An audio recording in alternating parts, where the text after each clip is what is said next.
গল্প শত্রু শত্রু খেলা। তৃতীয় পর্ব। লেখনীতে মেঘা শুভাশ্রী। প্রিয়া বিমূর্ত দাঁড়িয়ে আছে। গল্প সিনেমায় মেয়েদের সৌন্দর্যের বর্ণনা শুনেছে বা দেখেছে, কিন্তু বাস্তবতায় এত রূপবতী মেয়ে সে কখনো দেখেনি। সেই মেয়ে হয়েও বিমোহিত মেয়েটার রূপ দেখে। রূপে অপূর্ব অপ্সরী, যেন ডানা কাটা পরি। যদিও কবিরা মেয়েদের সৌন্দর্যের বর্ণনা খুব সুন্দর করে দিয়েছেন, কিন্তু তার কাছে এই মেয়ের সৌন্দর্য সেই বর্ণনা থেকে 1000 গুণ বেশি মনে হয়। হরিণীর মতো টানা টানা অক্ষিযুগল, দাগহীন লম্বাটে মুখশ্রী, গোলাপের পাপড়ির মতো ওষ্ঠদয়, গায়ের রং চাঁদের আলোর মতোই শুভ্র, কোমল ছিপছিপে লতার মতোই গাত্র।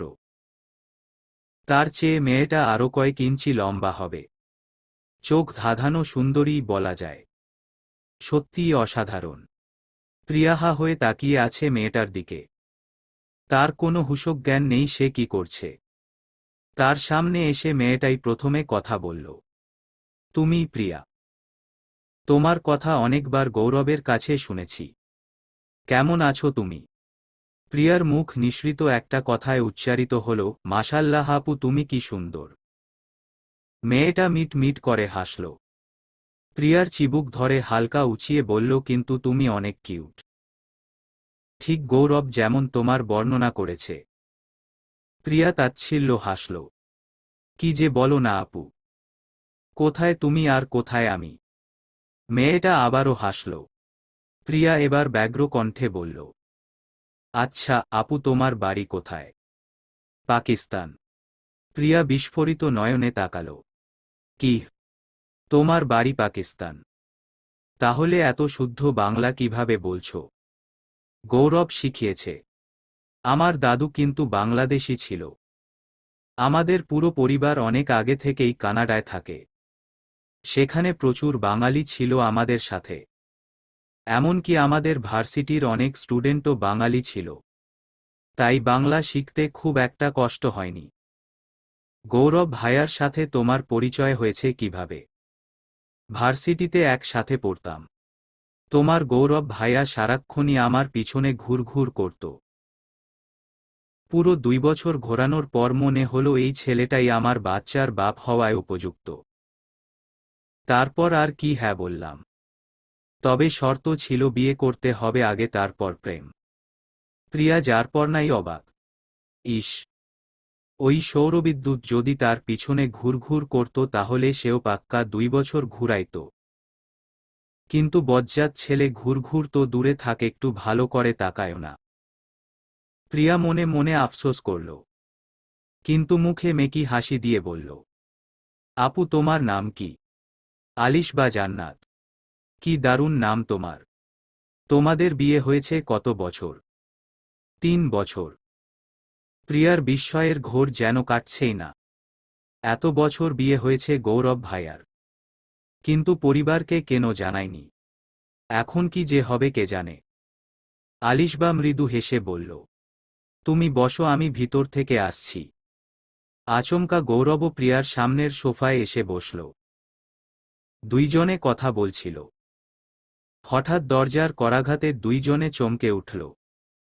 প্রিয়া দরজা থেকে যৎসামান্য দূরে ছিল, তাই সে উঠে দাঁড়ালো দরজা খোলার জন্য। গৌরবও অত মাথা ঘামায়নি, ভেবেছিল হোটেলের কোনো স্টাফ হবে হয়তো। দরজা খুলে প্রিয়া বিস্ফোরিত নয়নে তাকিয়ে আছে সৌরভের দিকে। কিন্তু সৌরভের দৃষ্টিতে কোন বিস্ময় নেই, তার চোখ রক্তবর্ণ ধারণ করে রেখেছে। পুরো মুখশ্রী জুড়ে রক্তিম আভা ছড়িয়ে আছে।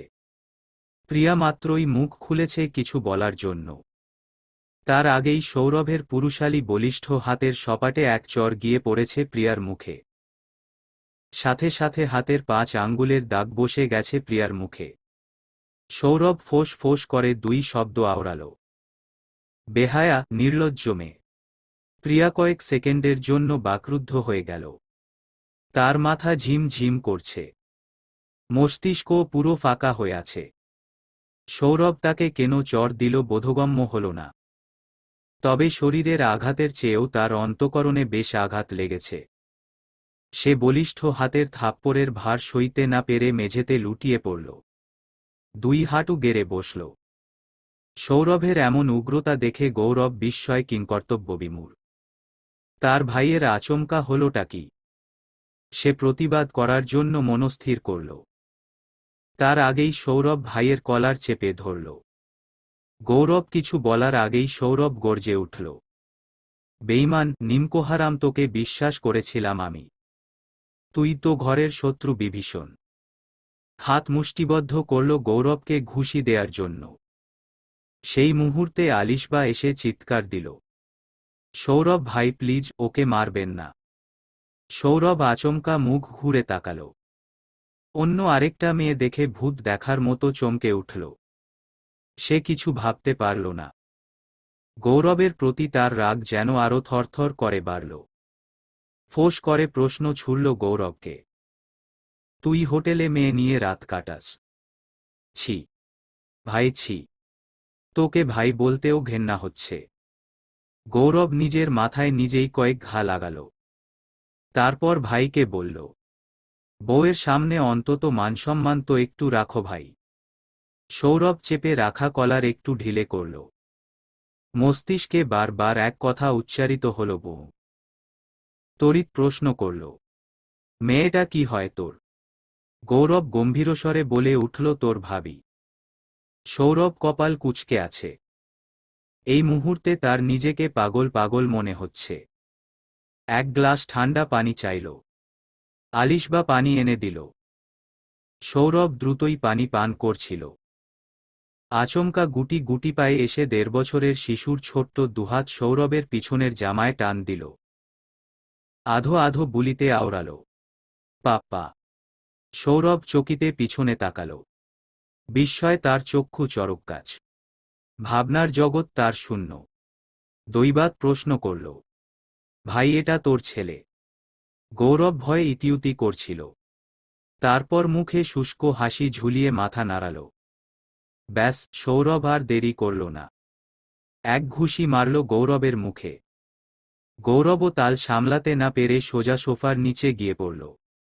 সৌরভ আবারও ভাইকে চেপে ধরল। সত্যি করে বল, বিয়ে করেছিস কবে? গৌরব হা করে নিঃশ্বাস ছাড়ল। ভয়ে তার হাত পা কেঁপে উঠল। মুখ দিয়ে কথা বেরুচ্ছিল না। তবুও কম্পিত স্বরে বলল, ৩ বছর ২ মাস। বাড়িতে কাউকে জানাসনি কেন? ভয় বলিনি যদি আলিশবাকে কেউ মেনে না নেয়।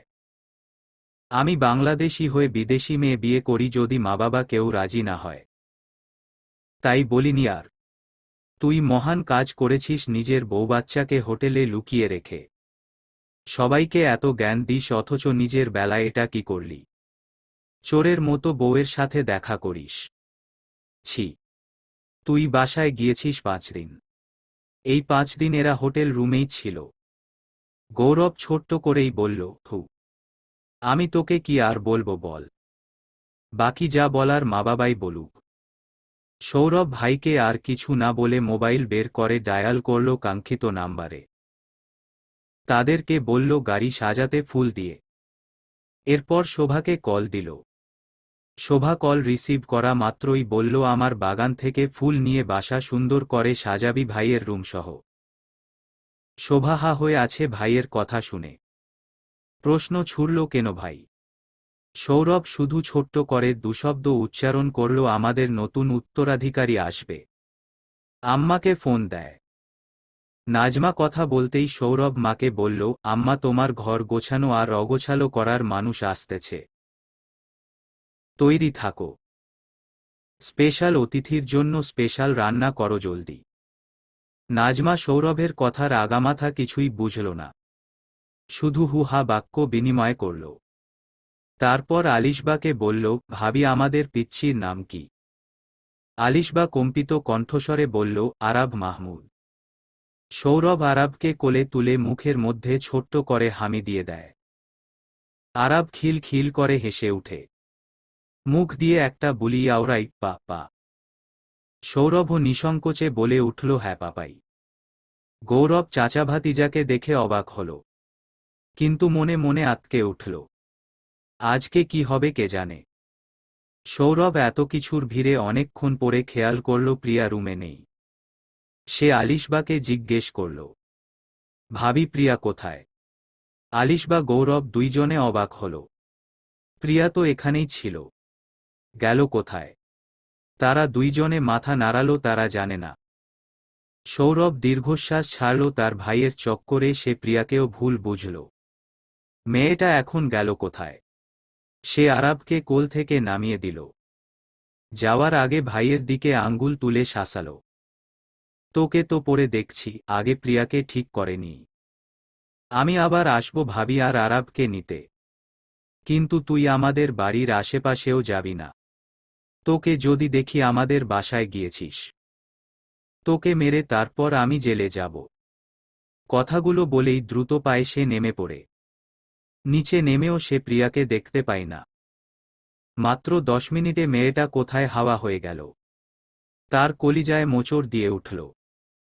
আশেপাশে সবকিছু খুঁজল। বাইকে উঠে রাস্তার চারপাশটা ভালো করে দেখল। আচমকা একটা লোক বলল, মেয়ে একটা অ্যাক্সিডেন্ট করছে, হাসপাতালে নেওয়া হয়েছে, অবস্থা খুব আশঙ্কাজনক। এই কথা শুনে সৌরভের কলিজায় ধক করে উঠল। বাইক নিয়ে ছুটল হাসপাতালের দিকে। মনে মনে বলল, প্রিয়া আমি সত্যিই অনুতপ্ত, তোমাকে এভাবে ভুল বোঝা উচিত হয়নি। আর কখনো এমন কিছু হবে না। সরি প্রিয়া, তোমার যেন কিছু না হয়। হন্তদন্ত হয়ে ছুটে চলছে সৌরভ। মস্তিষ্কে ভয়ার্ত সব দৃশ্য ভেসে আসছে, তার প্রিয়ারানী ঠিক আছে তো? হৃদকোণে তার রক্তক্ষরণ হচ্ছে। ব্যথিত মানসপটে শুধু প্রিয়ার ওই হাস্যোজ্জ্বল মুখশ্রী ভেসে বেড়াচ্ছে। ঝাপসা আর এলোমেলো দৃষ্টি তার। আচমকা থমকাল সে। তড়িৎ বাইকের ব্রেক কষল পার্কের এক কোণে গুটিসুটি মেরে বসে থাকা নারী অবয়বটি দেখে। পায়ের কদমের জোর বাড়িয়ে আলোর বেগে ছুটে চলে সে অবয়বটির দিকে। প্রিয়া হাঁটুর উপর ভর করে দুহাতের উপর থুতনি রেখে বসে আছে। সে তো ভাবতেও পারছে না সৌরভ তাকে এতটা খারাপ মেয়ে ভাবে। তার অন্তঃকরণে বিষাক্ত এক তিক্ত অনুভূতি হচ্ছে। শক্তপোক্ত হাতের সেই চোরের চেয়েও তার ভাবনা জুড়ে শুধু সৌরভের অবিশ্বাস্য আর সন্দিহান দৃষ্টি বিচরণ করছে। তার বলা সেই দুশব্দ বেহায়া, নির্লজ্জ মেয়ে বারবার প্রতিধ্বনিত হচ্ছে। কিন্তু আচমকা কারো হেঁচকা টানে প্রিয়া ভাবনার জগৎ থেকে নিজ বাস্তব জাগতিকে ফিরে আসে।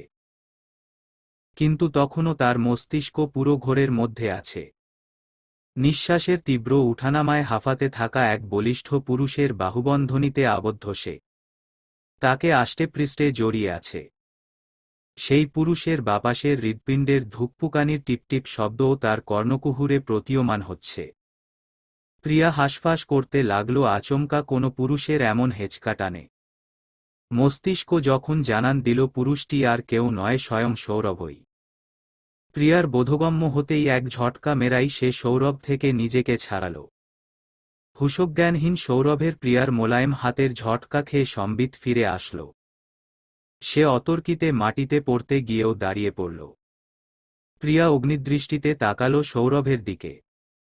ঝাঝালো কণ্ঠে বলে উঠল, এত সাহস কোত্থেকে পেয়েছেন? নির্লজ্জের মতো গায়ে হাত দেন। আপনি আমার কাছে শুধুমাত্র একজন বাড়িওয়ালা। আর বাড়িওয়ালা হিসেবে নিজের সীমার মধ্যে থাকুন, নয়তো আপনি ভাবতেও পারবেন না আমি কি করতে পারি। সৌরভের চোখে মুখে আকুলতা। নিজের ভুলে নিজেই অনুতপ্ত। তবুও মুখ ফোটে প্রকাশ করতে পারছে না নিজের অভিব্যক্তি। তার দৃষ্টি প্রিয়ার রক্তিম চোখের মধ্যে। সে জানে তাকে অনেক ভোগান্তি পোহাতে হবে, যার জন্য সে প্রস্তুত। ব্যথিত গলায় বলল, আই অ্যাম সরি প্রিয়া। বিশ্বাস করো, তখন আমার মাথা ঠিক ছিল না। যখন গৌরব তোমাকে সাথে করে নিয়ে বের হয়ে যাচ্ছিল, আমার কাছে ব্যাপারটা খুবই দৃষ্টিকটু লেগেছিল। মনে হচ্ছিল তোমার সাথে খুব খারাপ কিছু হতে চলেছে। তাই খুব বেশি ভাবার সময় পাইনি। তোমাদের পিছু পিছুই দ্রুতই বেরিয়েছি। আমি না হয় বেহায়া, নির্লজ্জ, কিন্তু নিজের ভাইকেও বিশ্বাস করতে পারলেন না। তাকেও সন্দেহ করেছেন। ও আমার ভাই হয়েছে তো কি হয়েছে? সে একজন পুরুষ মানুষ। আর আমি কোনো পুরুষকে বিশ্বাস করি না। সে যেই হোক না কেন। প্রিয়ার মুখে তাচ্ছিল্যের হাসি। তা তো অবশ্যই। কেন বিশ্বাস করবেন? সব পুরুষকে তো আপনি নিজের মতোই ক্যারেক্টারলেস ভাবেন। সেজন্যই বিশ্বাস করেন না। সৌরভের চোয়াল শক্ত হয়ে গেল প্রিয়ার কথা শুনে। বজ্রকণ্ঠে বলল, অনেক কথা বলেছ কিন্তু আমার চরিত্র নিয়ে কোনো বাজে কথা বলবে না। তোমার সাথে কখনো বাজে ব্যবহার করেছি নাকি বাজে কোনো স্পর্শ করেছিলাম? প্রিয়ার রাগে পিত্তি জ্বলে যাচ্ছে। আবার জিজ্ঞেসও করে কখনো স্পর্শ করেছি। একটু আগে তাহলে কি ছিল? সে নিশ্চুপ দাঁড়িয়ে আছে। সৌরভ প্রিয়ার নিশ্চুপতা দেখে হাত নাড়িয়ে জিজ্ঞেস করল, কি ব্যাপার এখন উত্তর দিচ্ছ না কেন? উত্তর দেওয়া আর না দেওয়া দুইটাই সমান আপনার জন্য। কিন্তু আমি চাই আপনি আপনার লিমিটে থাকুন। যদি লিমিটে না থাকি কি করবে? মানুষ ডাকবো, তারপর সবাইকে ডেকে বলবো আপনি আমাকে ইভটিজিং করছেন। সৌরভের কপাল কুঁচকে গেল প্রিয়ার কথা শুনে। সেও দেখতে চাই প্রিয়া কি করে। তাই সেও প্রিয়ার কথায় সায় দিয়ে বলল, ডাকো। প্রিয়া কিছুটা ঘাবড়ে গেল সৌরভের কথা শুনে, কিন্তু গম্ভীরতা বজায় রেখে বলল, যদি বাড়াবাড়ি পর্যায়ে কিছু করেন তো তাহলে অবশ্যই মানুষ ডাকব। সৌরভ আর সিন ক্রিয়েট করল না। এই মেয়েকে এখন বোঝানো তার পক্ষে সম্ভব নয়। বাসায় গিয়ে ধীরে সুস্থে বোঝাতে হবে। সে চুপচাপ বেঞ্চের এক কোণে বসে পড়ল। প্রিয়া উঠে দাঁড়াল। পিছন ফিরে একবারও তাকাল না। তাকালে হয়তো দেখতে পারত এক ব্যথাকাতুর তৃষার্ত প্রেমিকের হাহাকার। মনে মনে নিজেকে শখানেক গালি দিল। কি দরকার ছিল সৌরবিদ্যুতের সাথে এত তর্ক করার? কিন্তু এই বেয়াদব আমাকে পিছন থেকে একবারও ডাকল না। আমার না হয় রাগ হয়েছে তাই উঠে এসেছে, কিন্তু ওই সৌরবিদ্যুৎ তো আমাকে একবারও আটকাল না। থাপ্পড় মারার সময় অনুমতি নেয় না, জড়িয়ে ধরার সময়ও অনুমতি নেয় না। শুধু ভালোবাসি বলতে উনার যত রকম ফর্মালিটি। বেয়াদব একটা। প্রিয়ার চোখ ছলছল করছে। ব্যথিত মনটা বারবার বলছে এটা ঠিক হয়নি। ফুল সজ্জিত গাড়িতে বসে আছে আলিশ বা আরাব। সৌরভ সামনেই বসেছে ড্রাইভারের সাথে। গৌরব বেহায়ার মতো ছুটে এসে গাড়িতে বসেছে। সৌরভ বলেই দিয়েছে তুই বাড়ির ত্রিসীমানায় যাবি না। আরাবকে আমিই মানুষ করব। তোর প্রয়োজন নেই। গৌরব কপাল কুঁচকে বলল বিয়ে করলাম আমি, বউ আমার, বাচ্চা পয়দা করলাম আমি, মারও খেলাম আমি, গালিও শুনলাম আমি। মাঝখানে বাচ্চা তোর। বাহ কি দারুণ দৃশ্য। গৌরব সৌরভের কোনো কথাকে তোয়াক্কা না করেই গাড়িতে উঠে পড়ল। যা হবার হোক। সে মুখোমুখি হবেই সবকিছুর। তাদের গাড়ি বাড়ির প্রধান ফটকের সামনে গিয়ে থামল। সবার প্রথমেই সৌরভ গাড়ি থেকে নামল। গৌরব নামার জন্য উদ্যত হতেই সৌরভ দমকাল, চুপচাপ বসে থাক গাড়িতে। নামবি তো তোর ঠাং ভেঙে তোর গলায় ঝুলিয়ে দেব। গৌরব তাচ্ছিল্যের হাসি দিল। মনে মনে বিড়বিড় করল, হাতি গর্তে পড়লে চামচিকাও লাথি মারে। আমারও সময় আসবে ভাই। নাজমা বাসার দরজার অভিমুখে দাঁড়ানো। সৌরভ এসে প্রথম মাকে বলল, যাও আম্মা, তোমার নাতি আর বউকে ঘরে নিয়ে আসো। তোমার ওই বাদর বড় ছেলেকে কিন্তু বাসায় ঢুকতে দিবে না। নিজের বউবাচ্চাকে হোটেলে রেখে সে আরামছে বাসায় এসে বসে আছে। কত খারাপ মানুষ তোমার ছেলে ভাবো। নাজমে কাঁদবে নাকি হাসবে বুঝতে পারছে না। এত খুশি সে কবে হয়েছে জানে না। তার ছেলে বিয়ে করেছে শুনে যতটা না রাগ হয়েছে তার চেয়ে বেশি খুশি হয়েছে তার একটা ফুটফুটে নাতি আছে শুনে। নাজমা খুশিতে কেঁদেই দিল, কিন্তু আরও একটা কাজ করতে ভুলল না। নাজমা দৌড় দিয়ে প্রিয়াদের ঘরে গেল। প্রিয়া কিছুক্ষণ আগেই বাসায় ফিরেছে। গোসল করে মাত্রই বসেছে, কিন্তু নাজমার ডাক শুনে সে হতভম্ব। নাজমা প্রিয়ার দিকে তীক্ষ্ণ দৃষ্টিতে তাকাল। ফোঁস করে বলল, তোর কাছে আর ভালো জামা নাই? প্রিয়া যারপরনাই অবাক। নাজমা আন্টি নতুন জামা দিয়ে কি করবে? সে কিছু বলার আগে নাজমাই বলল, জলদি জামা চেঞ্জ করে নিচে যা। নতুন বউরে নিয়ে আসতে হবে তোকে আর শোভাকে। তাড়াতাড়ি কর। প্রিয়া মাথা নাড়াল। ঝটপট তৈরি হয়ে সে নিচে গেল। শোভা আর প্রিয়া মিলে আলিশবাকে নিয়ে উপরে উঠে এলো। ছোট ছোট বাচ্চারা আলিশবাকে ফুল বর্ষণ করল। দরজার অভিমুখে নাজমাসহ বিল্ডিংয়ের অনেক মহিলা দাঁড়ানো। আলিশবার শাশুড়িকে চিনতে একটুও কষ্ট হল না। সে অশ্রুসজল দৃষ্টিতে শাশুড়ির দিকে তাকাল। তার পাশে গৌরব আর আরাব দাঁড়িয়ে আছে। নাজমা এগিয়ে এসে প্রথমেই আলিশবাকে গলায় লাগাল। তারপর মুখ তুলে বলল, মাশাআল্লাহ, এই জন্য বুঝি আমার বেয়ারা বাদর ছেলে নিজের দেশের কথা ভুলে গিয়ে 5 বছর কাটিয়ে দিয়েছে। আলিশবা মনে মনে ভীষণ লজ্জা পেল, কিন্তু মুখে তার মৃদু হাসি। শাশুড়িকে সালাম দিল। নাজমাও খুশি মনে সালাম নিল। তারপর এগিয়ে গেল আরাবের দিকে। আরাবকে কোলে নিয়ে বুকের মধ্যে জড়িয়ে হু হু করে কেঁদে উঠল। মন ভরে আদর করল। কেঁদে কেটে মাছেলে দুজনকে বরণ করল সে। পুরো ঘরজুড়ে অতিথিতে পরিপূর্ণ। কেউ নতুন বউ দেখতে আসছে, কেউ বা সত্যতা যাচাই করতে। গৌরব এক হুরপ্রি নিয়ে এসেছে, সবার মনে কৌতূহল আর উদ্বেগের জন্ম দিয়েছে। তার ওপর মেয়েটা পাকিস্তানি, তাই দলে দলে মানুষ আসছে বাসায় বউ দেখতে। মাসুদ ছেলের উপর ভীষণ ক্ষেপেছে। একে তো পাকিস্তানি, তার ওপর বিয়ে করেও তাদের জানানোর প্রয়োজন বোধ মনে করেনি। বিয়ের এত বছর পেরিয়ে একটা ফুটফুটে বাচ্চা হয়েছে, তাও জানালো না। বউকে দেশে নিয়ে এসেও তাকে হোটেলে রাখল। কত স্টুপিড চিন্তা ভাবনা তার ছেলের।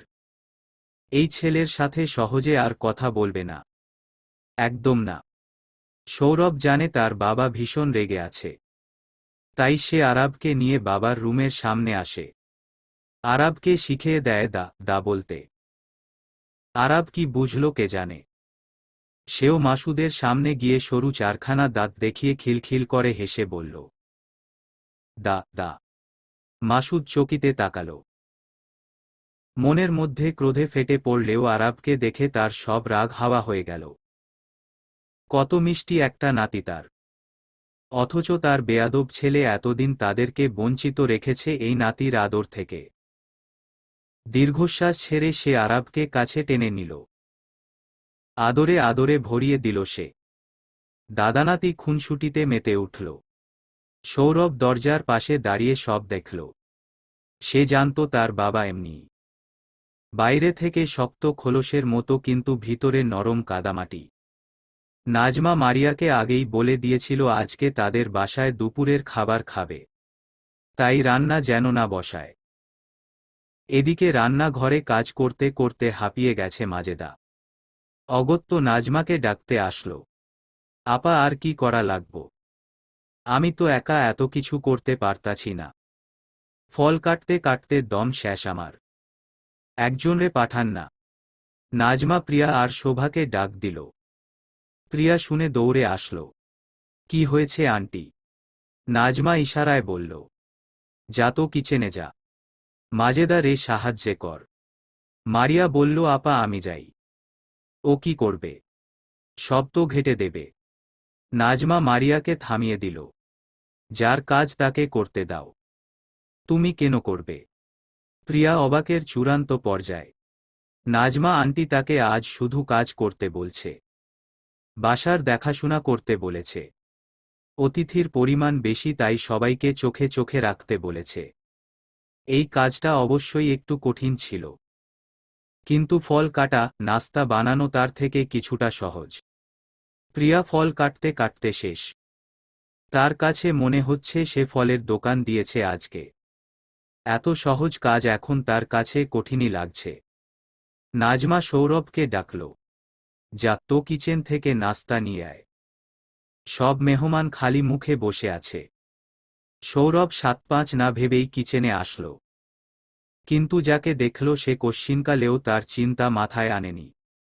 সে তো কিংকর্তব্যবিমূঢ়। এই মেয়ে তাদের কিচেনে কাজ করছে। প্রিয়া পিছনে তাকাতেই সৌরভের সাথে চোখাচোখি হয়ে গেল। সে মনে মনে ভীষণ লজ্জা পেল। এই বজ্জাত তার পেছনে কি করছে? সৌরভ দুই হাত বগলদাবা করে শটান হয়ে দেয়াল ঘেঁষে দাঁড়িয়ে আছে। মুখে কোনো টুশব্দ নেই দুজনের। অথচ প্রিয়ার হাত কম্পমান, সে ফল কাটতে গিয়ে কাটতে পারছে না। পিছনে না তাকিয়ে সে দিব্যি বলতে পারবে তার পিছনে সৌরবিদ্যুৎ দাঁড়িয়ে আছে। পুরাই বেয়াদব লোক। গৌরব মায়ের মনোভাব বুঝতে পেরে মনে মনে হেসে উঠল। সে মায়ের শিয়রে গিয়ে বসল। কিন্তু মায়ের দিকে তাকিয়ে মুখটা ফাটা বেলুনের মতো চুপসে গেল। নাজমা তীক্ষ্ণ দৃষ্টিতে তাকালেন গৌরবের দিকে, কিন্তু মুখে কোনো বাক্য বিনিময় করলেন না। তার মন ভীষণ ব্যথিত, ছেলে এত বড় ধোঁকা কিভাবে দিল। ভাবতেই তার তনুমন বিষাদে পরিপূর্ণ হল। নৈশব্দে তার চাপা আর্তনাদ ভরা দীর্ঘশ্বাস বেরিয়ে এল। গৌরব মায়ের সামনে বসে ক্ষীণ স্বরে বলে উঠল, আম্মা, তুমি প্রিয়ারে কি ট্রেনিং দিচ্ছ বউ হবার? নাজমা কথার জবাব দিলেন না। এই ছেলের সাথে তার কথা নাই। চুপচাপ নিজের কাজ করতে লাগলেন। গৌরব মুচকি হাসলেন। তার মা বড্ড অভিমান করে আছে তার উপর। সেটাই স্বাভাবিক। তবে তাকে যে অভিমান ভাঙাতে হবে তার মায়ের। সে রগর গলায় বলল, আম্মা, তুমি সৌরভকে কিচেনে পাঠালে কেন? দুইজন তো সেখানে গিয়েও ঝগড়া করবে। ঝগড়া করতে করতে দুইজন বিয়ে করে বাপ মা হয়ে যাবে একদিন। তারপর বউবাচ্চা নিয়ে আসবে তোর মতো। সমস্যা কি ঝগড়া করুক? ওরা তোমাকে না জানিয়ে বিয়ে করবে কেন? তোমরা তো আছি ওদের বিয়ে দেয়ার জন্য। যেখানে বড় ভাই বিয়ে করে বাপ হয়েও এত বছরে বলে নাই, সেখানে ছোট ভাই কি আর ধোয়া তুলসী পাতা হবে? দুজনেই এক ঘাটের মাঝি। আমি না হয় অন্যায় করেছি, কিন্তু সৌরভকে তো তোমরা নিজের চোখেই দেখতে পাচ্ছ। তাহলে ওদের বিয়েটা দিয়ে দাও। সেটা তোমাকে ভাবতে হবে না। সৌরভের বিয়ের জন্য ভেবে রেখেছি। 1 সপ্তাহের মধ্যে আমার ছেলেকে বিয়ে দেব। তোমার মতো ধোঁকা যাতে না দিতে পারে। প্রিয়াকে এজন্যই ট্রেনিং দিচ্ছ বুঝি? তোমাকে কে বলল মেয়েটা প্রিয়াই হবে? গৌরব অবিশ্বাস্য নজরে মায়ের দিকে তাকাল। ব্যগ্র কণ্ঠে বলল, মানে? নাজমা জায়গা থেকে উঠে দাঁড়াল। চোয়াল শক্ত করে বলল, সময় হলেই দেখবে। এখন যাও, আমার কাজ আছে। গৌরব দ্বিধান্বিত হয়ে পড়ল। তার মা কি বলল তার বোধগম্য হল না। প্রিয়া অস্বস্তিতে ঘামছে। কেউ যদি ষাঁড়ের মতো পেছনে দাঁড়িয়ে অন্যের কাজের গতিবিধি দেখে, তখন কি আর কাজে মনোযোগ থাকে? এজন্য তার হাত কাঁপছে। না চাইতেও ওর চোখে কয়েকবার সৌরভকে দেখেছে। এই বেয়াদব সেই কখন থেকে শটান হয়ে দাঁড়িয়ে আছে। ইচ্ছে করছে এই ছেলের কানের নিচে 2-3টা বাজাইতে। বজ্জাতের বজ্জাত একটা। আম কাটতে গিয়ে প্রিয়ার হাত প্রচণ্ড কাঁপছিল। সৌরভ প্রিয়ার কাঁপাকাঁপি দেখে নিজেই হেঁচকা টান দিয়ে তার হাত থেকে ছুরি নিয়ে নিল। প্রিয়া মনে মনে ভেঙচি কাটল। গায়ে মানে না আপনি মরল। সেও ঠাই দাঁড়িয়ে থাকল। সৌরভ কেমন ফল কাটে। সৌরভ প্রিয়ার উপর জেদ দেখিয়ে ফল কাটতে লাগল। দুজনের মধ্যে কোনো টুশব্দও নেই। সৌরভ আমের উপর মাত্রই ছুরির কোপ বসালো, আর অমনি আমের বিচি গিয়ে পড়ল মাজেদার মাথার উপর। মাজেদা মাত্রই নিচে ঝুঁকিছিল সবজি নেয়ার জন্যই। সে সময় এসে এই অঘটন ঘটল। মাজেদা মাথায় হাত দিয়ে বসে পড়ল। সৌরভের দিকে তাকিয়ে ফ্যাল ফ্যাল করে চেয়ে আছে সে। কি বলবে নিজেই বুঝতে পারছে না। প্রিয়া নিজের হাসি আটকাতে পারল না। খিল খিল করে হেসে উঠল। সৌরভ মনে মনে ভীষণ লজ্জা পেল। তারপরও চুপচাপ প্রিয়ার দিকে তাকিয়ে দাঁড়িয়ে আছে। মনে মনে নিজের নির্বুদ্ধিতার জন্য হতাশ হলেও একদিক থেকে তার লাভ হয়েছে।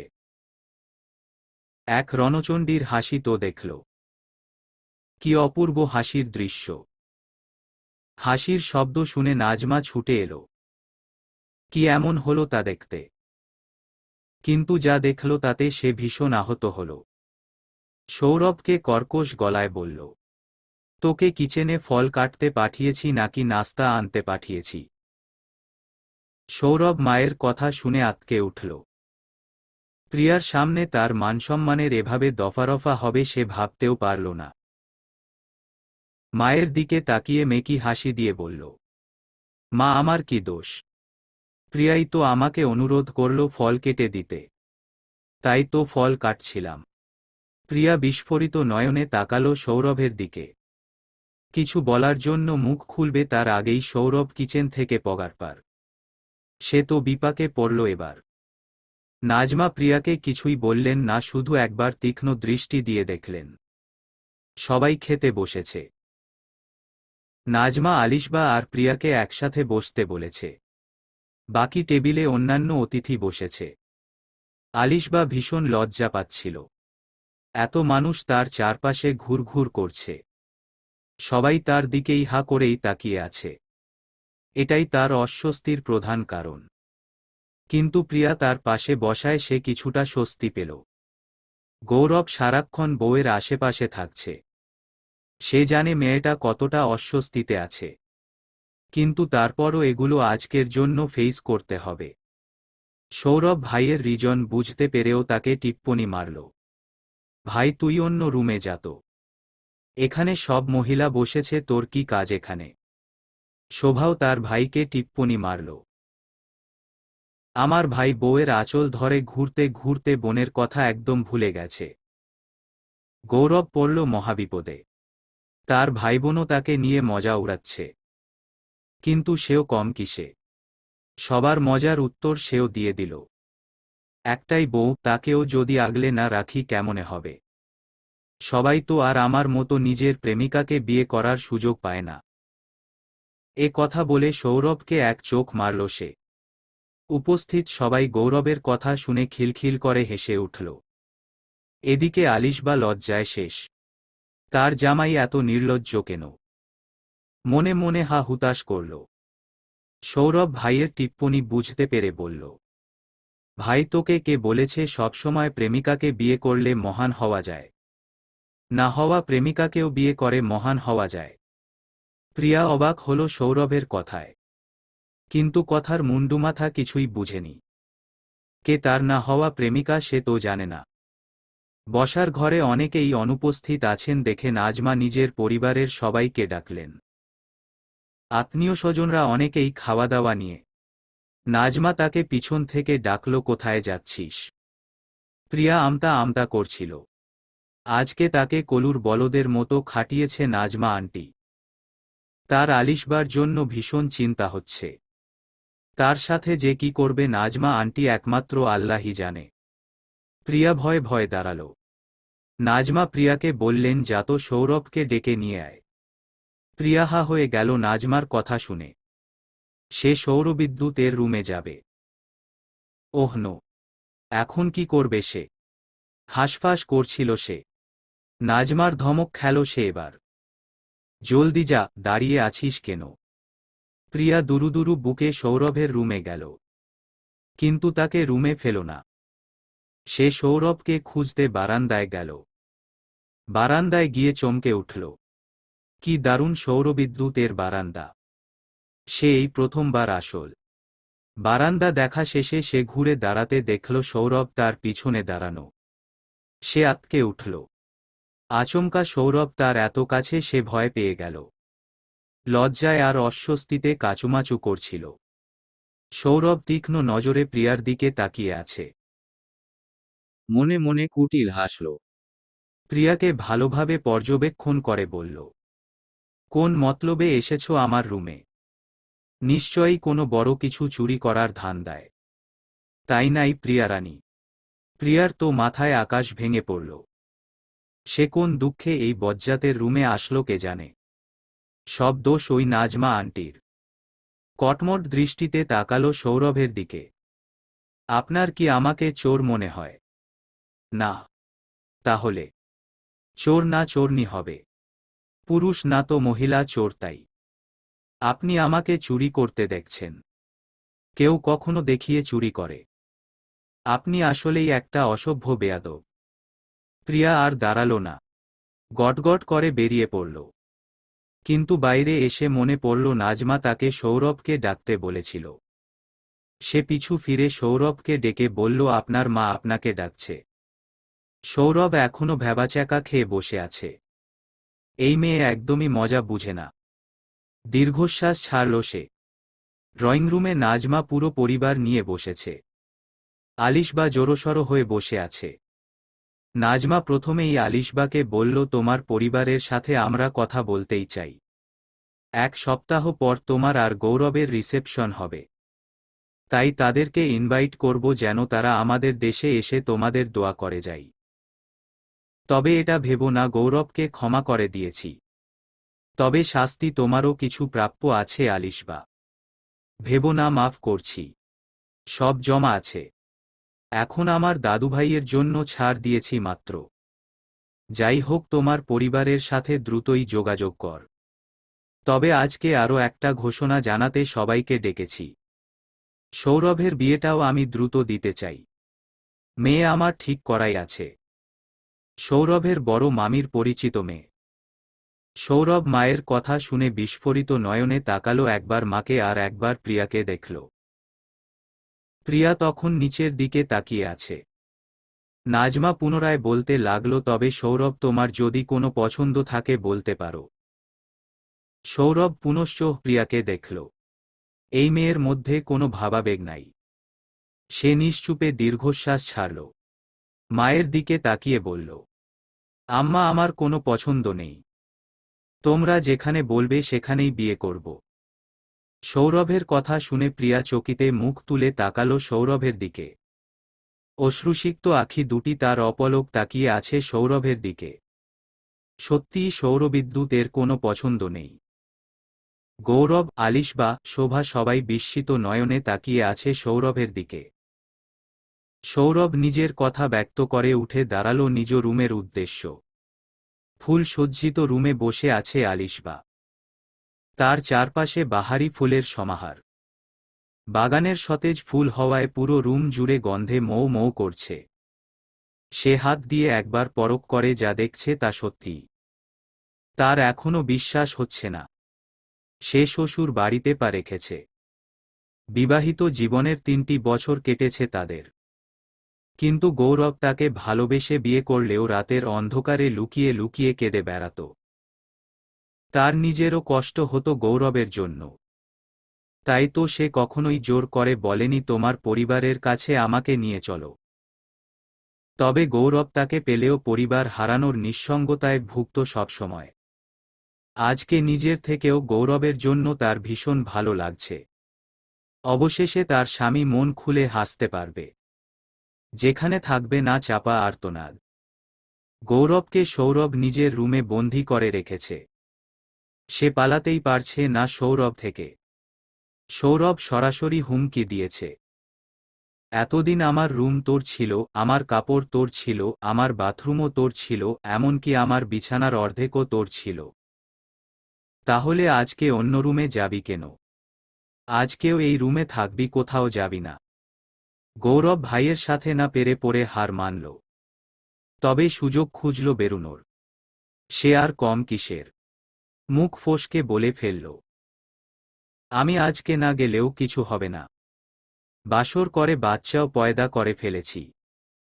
কিন্তু জনাব সৌরভ ফায়াজ, আপনি বিয়ের সময় বউ তো দূরে থাক, বউয়ের ঠিকিটাও পাবেন না। তো ভেবে দেখেন যেতে দিবেন নাকি বন্দী রাখবেন। সৌরভ ভাইয়ের কথার প্রত্যুত্তর করল না। সে চুপচাপ ভাইয়ের বকবক শুনছিল। মনে মনে চাইছিল গৌরব নিজ থেকে চলে যাক। তার এখন ভীষণ ঘুম আসছে। সে শান্তিতে ঘুমাতেই চাই। কিন্তু ভাইয়ের বকবক শুনে অবশেষে মুখ খুলে। স্ত্রীর কাছে যাওয়া একজন স্বামীর স্বামীগত অধিকার। সেই অধিকার থেকে তুই কেন আমিও বঞ্চিত করতে পারবো না? যা, এবার তুই তোর রুমে যা। আমার কান খাস না। গৌরব ভাইয়ের কথা শুনে হো হো করে অট্টহাসিতে ফেটে পড়ল। বাহ! এতক্ষণ তাকে আটকে রেখেছিল, আর যখনই ওর নিজের বউয়ের সাথে দেখাও করতে দিব না বললাম, অমনি মুহূর্তেই বল চেঞ্জ। বাহ! কি ধুরন্ধর ভাই তার। মনে মনে আফসোসের সুর তুললেন। রুমের সামনে আসতেই গৌরবকে শোভা আটকাল। গৌরব যারপরনাই অবাক। তার ভাই বোন আজকে তার ভালোই মজা নিচ্ছে। গৌরব নিভৃতে হাসল। এমন একটা দিন তার জন্য সত্যিই আনন্দের। সে বোনের সাথে টুশব্দও করল না। বোনের দাবির থেকেও বেশি দিলেন। হাতে একটা ক্রেডিট কার্ড দিয়ে দিল। শুভি, তোর যা খুশি নিয়ে নিস। আরাব দাদা দাদুর সাথে আরামে ঘুমে তলিয়ে আছে। নাজমা আর মাসুদ দুইজনেই কারাকারি নাতিকে নিয়ে। মাসুদ একবার নিজের দিকে টানে আর একবার নাজমা নাতিকে নিজের দিকে টানে। পরে মাসুদ বিরক্ত হয়ে নিজের বিছানা ছেড়ে চেয়ারে গিয়ে বসে আছে। প্রিয়ার রাতের ঘুম হারাম হয়ে গেল নাজমার কথা শুনে। সারাদিন এত কাজ করার পরও তাকে আবার সৌরভের বিয়ের দাওয়াত দিয়েছে আসার সময়। বিয়ের এক সপ্তাহ আগে যেতে বলেছে। এ কেমন কথা, সে কেন তাদের কাজ করবে? ছেলের বিয়ে করাবে, কাজের লোক নিবে তা না, তাকে দিয়ে কাজ করাবে।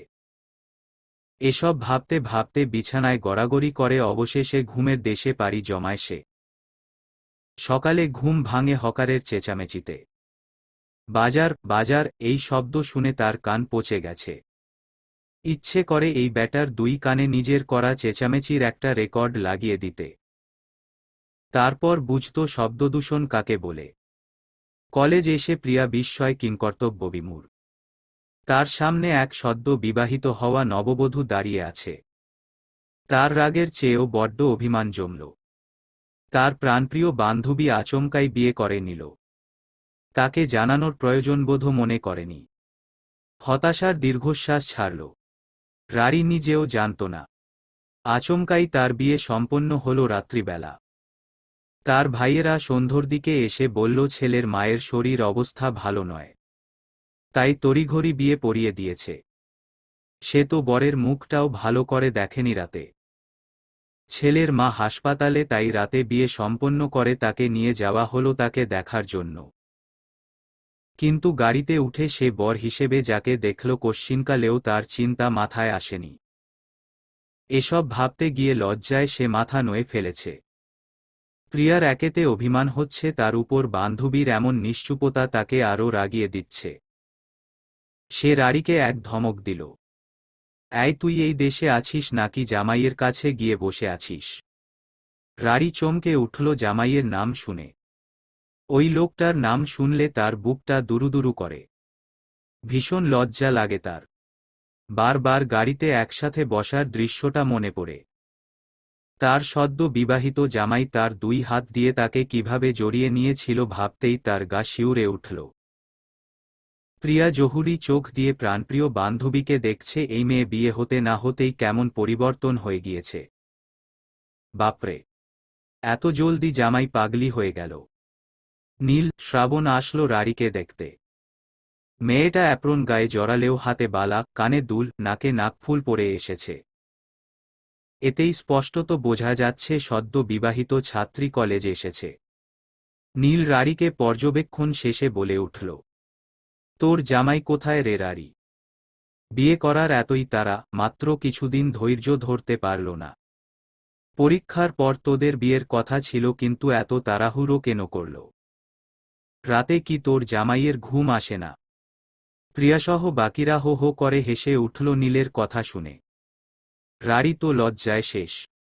একবার যদি জানতে পারে ওর জামাইকে, তখন এরা তাকে আরও বেশি পচাবে। তাদের কথার মাঝেই লুবনার আগমন ঘটল হাসিমুখ নিয়েই। তার হাসিমুখ দেখেই শ্রাবণ জিজ্ঞেস করল, তুই এমন পকপকা দাঁত দেখরে কিল্লাই? কিছে তোর জামাই চাই তো আইছেনি?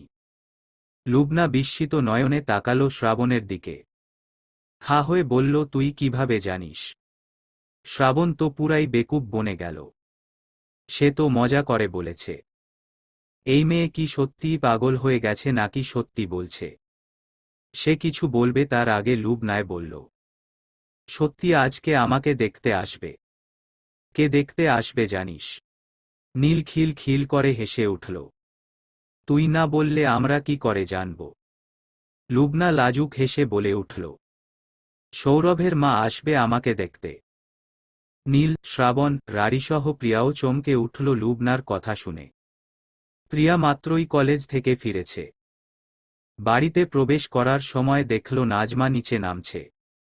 তার চোখে মুখে কেমন রক্তিম আভা ছড়িয়ে আছে। তাকে দেখেও তাকালো না। এটার হেতু সে বুঝল না। নাজমার পিছু পিছু গৌরবও নামল। তার চোখে মুখে কেমন হতাশার ছাপ। দুইজনের কি হয়েছে বোধগম্য হল না। সে নিজের উপর তাচ্ছিল্যের একটা হাসি দিল। সে তো বসন্তের সদ্য ফোটা ফুল, রৌদ্রোজ্জ্বল দিনের দাবদাহে যে কোনো সময় ঝরে যাবে। না সে কারো বাগানের প্রস্ফুটিত ফুল, সে তো ক্ষণিকের একটা আগাছা মাত্র। কি লাভ আধিপত্য খাটানোর। বাসায় প্রবেশ করে বাবা মায়ের থমথমে মুখ নজরে এলো প্রিয়ার। মারিয়া কিছু বলতে গিয়েও থেমে গেল। আনোয়ার হেসে উঠল প্রিয়াকে দেখে। যাও মা, ফ্রেশ হয়ে এসো, একসাথে খাবার খাবো।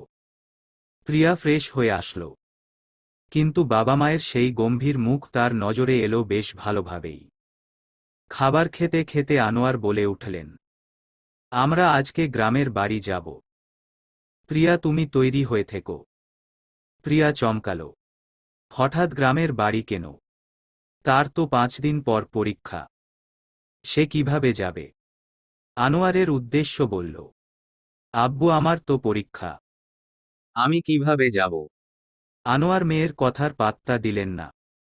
আগের মতোই বলে উঠল, পরীক্ষা নিয়ে চিন্তা করতে হবে না। পরীক্ষার আগেই ফিরে আসব। প্রিয়া নৈশব্দে খেয়ে উঠল। তার মনটা আজ বিক্ষিপ্ত। কারণটা তার অজানা নয়। বারান্দার চেয়ারে গিয়ে দেয়ালে পিঠ ঠেকিয়ে বসল। কিন্তু বেশিক্ষণ বসার সুযোগ পেল না। আনোয়ার তারা দিলেন তৈরি হওয়ার জন্য। প্রিয়া, মারিয়া, প্রত্যুষ গ্রামের বাড়ি যাওয়ার উদ্দেশ্য নিচে নামল। তাদের গাড়িও সদর দরজায় দাঁড়ানো। তারা সবাই উঠে বসল বাড়ি যাওয়ার উদ্দেশ্য। সৌরভ মায়ের দিকে অগ্নিদৃষ্টিতে তাকিয়ে আছে। নাজমা তার তোয়াক্কা করল না। সে নিজের কার্যসিদ্ধি করেই ছাড়বেই। সৌরভ গর্জে উঠল, আম্মা তুমি কথা বলছো না কেন? নাজমা ছেলের দিকে তাকালেন না। দোকান থেকে একটা ডায়মন্ডের আংটি নিলেন। দোকানীদের সাথে কথা বলছেন দরদাম নিয়ে। সৌরভ আবারও জিজ্ঞেস করল, আম্মা তোমার কি মাথা খারাপ হয়ে গেছে? তুমি ওই লুবনা মেয়েটাকে কেন দেখতে যাচ্ছ? তো কি করব? আমি ওই মেয়েকে বিয়ে করব না। কেন করবে না? ওই মেয়ে খারাপ কোথায়? তোমার সাথে ভালোই মানাবেই। সৌরভ কোনো ভনিতা ছাড়াই বলল, আমি প্রিয়াকে ভালোবাসি। বিয়ে করার হলে তাকেই করব। নাজমা সৌরভের দিকে কোমল দৃষ্টিতে তাকালেন। নিশ্চুপ হয়ে ছেলের কথা শুনলেন। মনের কোণে তারও হতাশা জমল। আনোয়ারকে কত করে বুঝালো সে, কিন্তু লোকটা মানলি না। প্রিয়াকে তিনি 2 বছরের আগে বিয়ে দেবেন না। এ নিয়ে তাদের মধ্যে তুমুল বাগ্বিতণ্ডার সৃষ্টি হয়েছে। তিনি তো প্রথমেই আঙ্গুল তুলেছেন শোভার দিকে। আমি যেখানে নিজের মেয়েকে অল্প বয়সে বিয়ে দেব না, সেখানে প্রিয়ার জন্য কিভাবে প্রস্তাব দিতে পারি? কত খোঁড়া যুক্তি! কখন বললাম আমি আমার মেয়েকে বিয়ে দেব না? তার এইচএসসি শেষ হলেই তো বিয়ে দেব। এখন প্রিয়ার সাথে সৌরভের আকদ সম্পন্ন করে রাখব, কিন্তু সৌরভ প্রিয়ার সংসার তো আর এখন করতে যাচ্ছে না। পরে আনোয়ারের সাথে তর্কে না পেরে সে শুধু বলেছে তাদের দুইজনের বাগদানের কথা। তাতেও রাজি নন আনোয়ার। আনোয়ারের একরোখা কথা, সে 2 বছর আগে নিজের মেয়েকে বিয়ে দিবেন না। এমনকি এখন কোনরূপ বাগদান বা আকদ করাবেন না। মেয়ের পড়াশোনার ক্ষতি হোক তিনি চান না। বিয়ে হোক বা বাগদান, এসবের পরে মেয়েরা পরাধীন হয়ে যায়। নাজমা সেই জেদ থেকেই আনোয়ারকে বলেছে, ঠিক আছে, সে তার ছেলেকে প্রিয়ার বয়সী মেয়েকেই বিয়ে করিয়ে দেখিয়ে দেব। বিয়ে হলেই পড়াশোনার ক্ষতি হয় না। সে ওই মেয়েকে পড়াশোনা সব করাবে। তাই তো লুবনাকে দেখতে যাচ্ছে। পছন্দ হলেই পাকা কথা বলে আসবেন। সৌরভ ধৈর্যের বাঁধ ভেঙ্গে মাকে জিজ্ঞেস করল, কি হয়েছে আম্মা, কথার জবাব দিচ্ছ না কেন? নাজমা ছেলের জবাব না দিয়ে শুধু ফ্যাল ফ্যাল করে ছেলের মুখপানে চেয়ে আছেন। কি বলবেন তিনি, তার তো উত্তরই জানা নাই। গ্রামের বাড়ির উঠোনে এসে নামল প্রিয়াদের গাড়ি। দীর্ঘ 1 বছর পর দাদার বাড়ি এসেছে তারা। আগের থেকে বেশ অনেকটাই পরিবর্তন হয়েছে তার দাদা বাড়ি। দক্ষিণ কোণে আরেকটা পাকাঘর নির্মাণ হয়েছে। এটা তার ছোট চাচুর ঘর। এর আগে এই বাড়িতে দুটো পাকাঘর ছিল। একটা দুতলা বিশিষ্ট, যেটাতে তার বাবা আর বড় জেঠু থাকে। তার দাদাও সেই দুতলা পাকাঘরে থাকে। এই ঘর দাদা নিজের হাতে নির্মাণ করেছেন। আরেকটা পাকাঘর সেজ চাচুর। বাড়ির প্রবেশদ্বারে আগের মতোই বাগানবিলাসের গাছটা এখনো আছে। তার পাশে দেয়ালের সাথে লাগানো কৃষ্ণচূড়া গাছে ফুল দিয়েছে। কি অসাধারণ দৃশ্য! তাদের বাড়ি অসংখ্য গাছগাছালি দিয়ে ঘেরা, তাই পাখির কিচিরমিচির শব্দ শোনা যায় গাছে গাছে। উঠোনে পা রাখতেই প্রিয়ার মন আনন্দে ভরে উঠল। কিন্তু এত আনন্দের মাঝেও তার হৃদ্গহীনে বিষাদের এক তিক্ত ছায়া নেমে এসেছে। তাদেরকে দেখে তার বড় জেঠি, সেজো আর ছোট চাচিসহ সবাই ছুটে এসেছে। মারিয়া তার এর সাথে কুশল বিনিময় করলেন। তার কাজিনরা বেশ খুশি তাদের দেখে। সামান্তা বড় জেঠুর মেয়ে, সে কাজিনদের মধ্যে সবার বড়। সে এসে প্রিয়াকে জড়িয়ে ধরল। কানের কাছে ফিসফিস করে বলল, এতদিন পর বুঝি বাড়ির কথা মনে পড়ল। জানিস দাদা ভাই তোদের খুব মিস করে। চল দাদাভাইয়ের ঘরে চল। দাদাভাই তোদের দেখার জন্য সেই সকাল থেকেই মুখিয়ে আছে।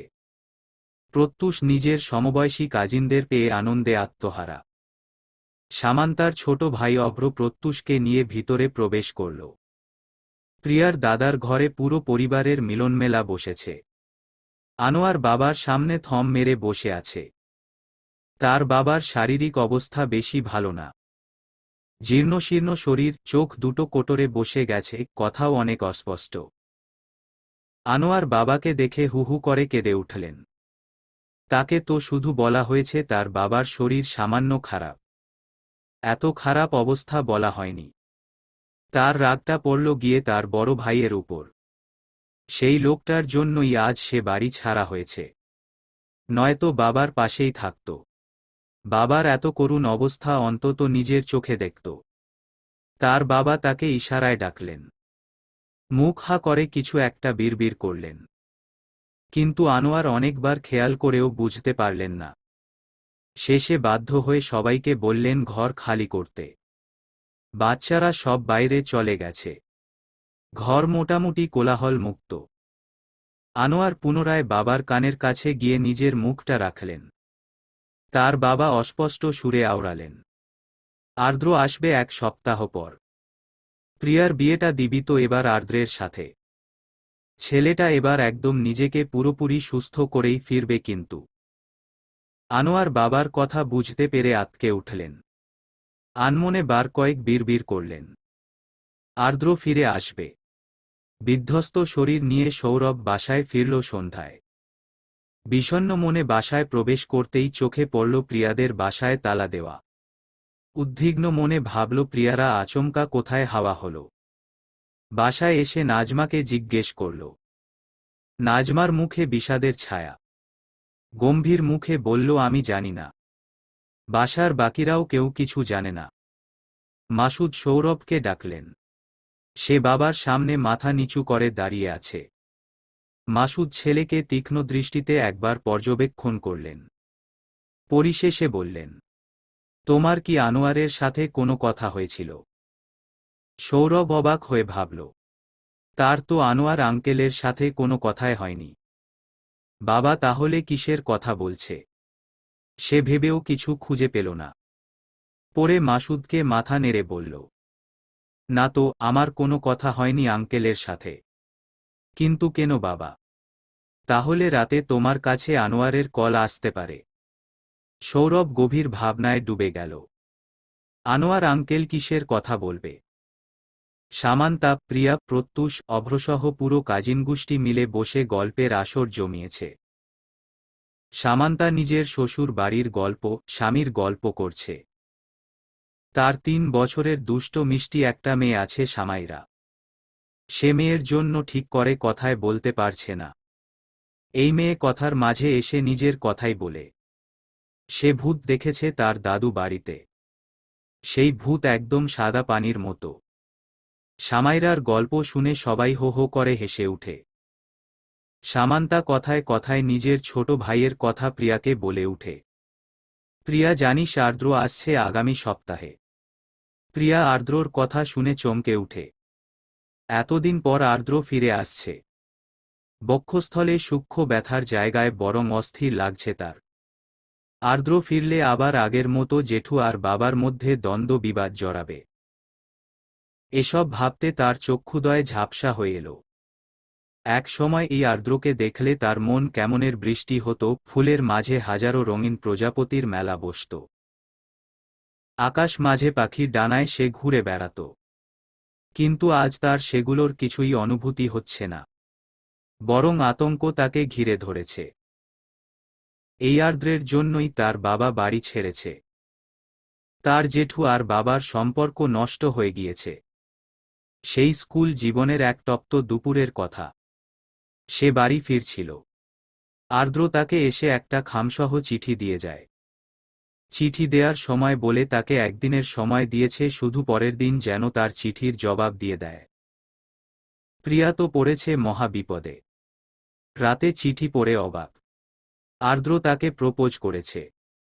আর্দ্র তার থেকে গুণে গুণে ৩.৫ বছরের বড়। বড় হলেও সে আর্দ্রের সাথে বন্ধুর মতো কথা বলত। প্রিয়া নিজেও আর্দ্রের প্রতি দুর্বল ছিল। কিন্তু চিঠি পেয়ে দ্বিধায় পড়ে গেল কি উত্তর দেবে। সে উত্তর দেবার ভয় আর্দ্রের সামনে 2 দিন পড়েনি। শেষে আর্দ্র নিজেই একদিন প্রিয়ার রুমে যায়। তখন রাত 11টা। প্রিয়া তখন পড়ছিল। আচমকা প্রিয়া আর্দ্রকে নিজের রুমে দেখে ভয় পেয়ে যায়। আর্দ্র চুপচাপ বসে থাকে নিজের চিঠির উত্তরের জন্য। অগত্যা প্রিয়া ভয়ের চোটে তাকে হ্যাঁ বলে দেয়। আর্দ্র খুশি হয়ে প্রিয়াকে জড়িয়ে ধরতে যায়। কিন্তু প্রিয়া সরে যায়। আর্দ্র অবাক হয়ে বলে, কি ব্যাপার, তুই সরলি কেন? প্রিয়া অস্থির হয়ে বলে, দেখ, আমরা অবিবাহিত দুজন। বিয়ের আগে এভাবে কেউ কাউকে জড়িয়ে ধরা উচিত নয়। আর্দ্র চুপচাপ কিছুক্ষণ ভাবল। তারপর রগর গলায় বলল, যদি বিয়ে করি তখন জড়িয়ে ধরতে পারব। প্রিয়া উত্তর না দিয়ে বলল, প্লিজ আর্দ্র ভাইয়া, আমার রুম থেকে এখন যাও। পরের দিন আর্দ্র আনোয়ারকে বিয়ের প্রস্তাব দেয়। এতেই বাদ সাধে আর্দ্রের বাবা। তিনি বিয়ে তো দূরে থাক, ভাইয়ের সাথে সম্পর্ক রাখতেও নারাজ। সেই থেকে তিক্ত হয়ে উঠে সম্পর্ক। এদিকে আর্দ্র ও তার বাবার মধ্যে দ্বন্দ্ব সৃষ্টি হয়। আর্দ্র ধীরে ধীরে খারাপ সঙ্গের সাথে মিশে নিজেকে বিপথে নিয়ে যায়। বিভিন্ন নেশা থেকে শুরু করে যত নোংরামি ছিল আর্দ্র সব করত, এমনকি নারী সঙ্গ। পরে আর্দ্রের বাবা ছেলেকে সংশোধন করতে রিহ্যাবে পাঠায়। তবে শর্ত ছিল, সে ভালো হয়ে ফিরলে প্রিয়াকে যেন তার সাথে বিয়ে দেওয়া হয়। সে কথা ভেবে প্রিয়া আঁতকে উঠল। তার যে আর্দ্রের প্রতি কোনো ভালোবাসা নেই। যা ছিল তা নিছকই ভালোলাগা মাত্র। সামান্তা প্রিয়ার মজা উড়াল। এবার তো তুই আমার ভাইয়ের বউ হয়ে যাবি। আমি তোর ননাস হব। আমাকে তোর পা ধরে সালাম করতে হবে। প্রিয়া সামান্তাকে থামিয়ে দিল। প্লিজ আপু, এগুলো শুনতে ভালো লাগছে না আমার। সামান্তা হা হয়ে আছে প্রিয়ার কথা শুনে। আনোয়ার অকুল পাথারে পড়লেন। নাজমার সাথে বাগবিতণ্ডা করে তিনি বাড়ি এসেছেন, শুধু এখন মেয়ে বিয়ে দেবেন না বলে। কিন্তু এখানে এসে উল্টো ঝামেলায় পড়েছেন তিনি। তার বাবাও আর্দ্রের সাথে প্রিয়ার বিয়ের কথা বলছেন। কিন্তু তিনি জানেন তার মেয়ের যোগ্য পাত্রকে। তিনি মোবাইল হাতে নিলেন, কাঙ্ক্ষিত ব্যক্তির নাম্বারে ডায়াল করলেন। রিসিভ হতেই বললেন, কেমন আছো বাবা? অপর পাশের ব্যক্তির মুখে সূক্ষ্ম হাসির রেখা দিল, যা মোবাইলের পাশের ব্যক্তি ঘুণাক্ষরেও টের পেলেন না। সেও জবাব দিল, জি ভালো। আপনি? আনোয়ার হাসলেন। তিনি ভালোমন্দ দুটোর মাঝেই আছেন। তবুও বিনয়ের সুরে বলল, ভালো। তবে তোমাকে কিছু কথা বলতে চাই। একজন বাবা হিসেবে আমি আমার মেয়েকে তোমার হাতে সঁপে দিতে চাই। তবে শর্ত একটাই, স্বামী স্ত্রী হিসেবে এখনো সংসার শুরু করতে পারবে না। আমার মেয়ে আমার কাছেই থাকবে এখন। স্বামী হিসেবে তুমি 1 বছর পর পূর্ণ অধিকার পাবে। বলো আমার শর্তে রাজি। রাজি হলে বর সেজে পরিবার নিয়ে চলে এসো। অপর পাশের ব্যক্তি বক্র হাসল। কি ধৃবাজ শ্বশুর রে তার, একবার মেয়েকে পাই, তারপর এই শ্বশুরের ক্লাস নেবে সে। আলিশবা গুটিসুটি মেরে গৌরবের বুকে লেপ্টে আছে। গৌরব নিভৃতে নিজের বউকে দেখছে। আলিশবা মাঝে মাঝে চোখ তুলে স্বামীর কাজ দেখে যাচ্ছে আর মিট মিট করে হাসছে। গৌরব আলিশবার থুতনিতে হাত রেখে জিজ্ঞেস করল, কি হয়েছে আমার স্নো হোয়াইটের? এভাবে মিট মিট করে কেন হাসছ? আমাকে কি নতুন দেখছ? গত 3 বছর ধরেই তো দেখে আসছ। আলিশবা টলমল আখিতে স্বামীর মুখ পানে তাকাল। আচমকা ঝড়ো ঝড়ো করে তার নেত্রকোনা থেকে জল পড়া শুরু হল। গৌরব তার স্নো হোয়াইটকে আরও আষ্টেপৃষ্ঠে জড়িয়ে ধরল। মুখে আলতো করে চুমু দিয়ে বলল, কি হয়েছে, এভাবে কেন কাঁদছ? তোমার আধাপাগল বর সব সময় তোমার পাশে থাকবে তো কোথাও যাবে না। যতই ঝড় আসুক না কেন সব সয়ে যাব, তবুও তোমার কিছু হবে না। কেঁদো না প্লিজ। ক্রন্দনরত আলিশবা কম্পিত গলায় বলল, জানো কখনো ভাবিনি আমি এত সুখী হব। গৌরব আলিশবার চোখের জল মুছে দিয়ে মাত্রই কিছু বলতে যাবে তখন খট করে দরজায় করাঘাত হল। ওপাশের ব্যক্তির কথা না শুনেও বুঝে গেছে কে হতে পারে। তাই দরজা খুলে গুটি গুটি পায়ে এগিয়ে আসা ছোট্ট বাবুটাকে খপ করে ধরল সে। বুকের মধ্যে মিশিয়ে নিল তার কলিজার টুকরোকে। আরাবকে কোলে নিয়ে তার কানের কাছে ফিসফিস করে বলল, এভাবে রাতদুপুরে এসে যে পাপাকে ডিস্টার্ব করেন, আপনার কি আর ভাইবোন লাগবে না আব্বাজান? ওইদিকে আপনার চাঁদচুরও বিয়ে ঠিক হয়ে গেছে। কয়দিন পর আপনার চাঁদচুর বাচ্চা কাচ্চা এসে তো আপনার দাদা দাদুর উপর ভাগ বসাবে। আরাব কি বুঝল কি জানে, সে খিলখিল করে হেসে উঠল। আধো আধো বুলিতে আওড়াল, দাবা ঘ। দোতলা ঘরের সুবিশাল হলে বসেছে প্রিয়াদের পরিবারের মিলনমেলা। আনোয়ার কোনরূপ ভনিতা ছাড়াই সবার উদ্দেশ্য বললেন, আমি প্রিয়ার বিয়ে ঠিক করেছি। বিয়েটা পারিবারিকভাবে আজই সম্পন্ন হবে। বিয়ে হলেও প্রিয়া আমার কাছেই থাকবে। সন্ধ্যায় বরপক্ষ আসবে। তাই এখন যা করার দরকার বাজার থেকে শুরু করে রান্নাবান্না সব করা হবে। খুব বেশি আত্মীয়স্বজন জানানো হবে না। বরপক্ষ তাদের নিজেদের পরিবার নিয়ে আসবে, এই যা। পরবর্তী অনুষ্ঠান প্রিয়ার এইচএসসি পরীক্ষা শেষ হলে তারপর অনুষ্ঠিত হবে। এক বাক্যে কথাগুলো বলে দম নিলেন আনোয়ার। তারপর সবার উদ্দেশ্য আবারও বললেন, কারো কোনো দ্বিমত থাকলে বলতে পারো, কিন্তু বিয়ে সম্পর্কিত আমি কিছু শুনব না। তবে আয়োজন সম্পর্কে কোনো পরামর্শ থাকলে বলতে পারো। বাকিদের চোখে বিস্ময়, আচমকা প্রিয়ার বিয়ে, কিন্তু মুখে কোনো রা নেই। হয়তো আনোয়ার ভেবে চিন্তেই সিদ্ধান্ত নিয়েছেন, তাই কেউ কোনো প্রশ্ন তুলল না। তবে আর্দ্রর মায়ের চোখে মুখে আকুতি। তার ছেলেটা আবারও বিপথে চলে যাবে। যদি এসে দেখে প্রিয়ার বিয়ে হয়ে গেছে। তিনি অনেক সাহস সঞ্চার করে বললেন, ভাইজান, আমার ছেলেটার কথা একবারও ভাববেন না। আর্দ্র ফিরে আসলে কি জবাব দিব? আনোয়ার তাচ্ছিল্যের হাসি দিলেন। তিনি আর্দ্রর মায়ের প্রত্যুত্তরে বললেন, সেই কথা 2 বছর আগে ভাবলে হয়তো আজকের এই দৃশ্যের জন্মই হতো না। না ছেলেটা বিপথে যেত, না আমাদের মাঝে তিক্ততার সম্পর্কের দেয়াল হতো। যাই হোক, যেটা হওয়ার নয় সেটা নিয়ে আমি আর ভাবতে চাই না। যেভাবে সবাই ভালো থাকতে পারে সেই ব্যবস্থাই করছি। আশা করছি আপনি আর ভাইজান প্রিয়ার বিয়েতে থাকবেন। আর্দ্রর মা মুখে আঁচল গুজে দিল, কান্নার আওয়াজ যাতে অন্যেরা শুনতে না পায়। আনোয়ারের ছোট ভাই উঠে দাঁড়াল। তার কাছে এসে বলল, মেঝো ভাইয়া, বিয়েটা ছোট্ট পরিসরে হলেও সমাজের কিছু গণ্যমান্য ব্যক্তিবর্গকে দাওয়াত তো দিতে হবে। আনোয়ার ভাইয়ের দিকে তাকিয়ে কপাল কুঁচকালেন। তোমাদের তাহলে কি জন্য ডাকলাম আর? আয়োজন কিভাবে করতে হবে এজন্যই তো। যাও তুমি গিয়ে দাওয়াত দিয়ে আসো তাদেরকে। পারিবারিক আলোচনা শেষে আনোয়ার উঠে দাঁড়ালেন। তাকে যে আসল ব্যক্তির সাথে কথা বলতে হবে। তিনি প্রিয়ার রুমে আসলেন। প্রিয়া বিছানায় গুটিসুটি মেরে শুয়ে আছে। আনোয়ারকে দেখে দ্রুতই উঠে বসল। বাবাকে এই সময় নিজের রুমে দেখে চমকাল সে। কোমল স্বরে বলল, আব্বু কিছু বলবে? আনোয়ার মেকি হাসলেন। আজকের পর থেকে তার মেয়ে অন্যের আমানত হয়ে যাবে। তার জন্য হবে অতিথি মাত্র। বক্ষস্থলে সূক্ষ্ম চিনচিনে ব্যথা অনুভব করল। কিন্তু তবুও নিরুপায় সে। সব মেয়েরাই একদিন বাবার বাড়ি ছেড়ে চলে যায় স্বামীর ঘরে। এটাই তো নিয়তি। আনোয়ার মেয়ের হাত দুটো আঁকড়ে ধরলেন। মেয়েকে উদ্দেশ্য করে বললেন, জানো মা, আমি কখনোই আমার মেয়েটার খারাপ চাইনি।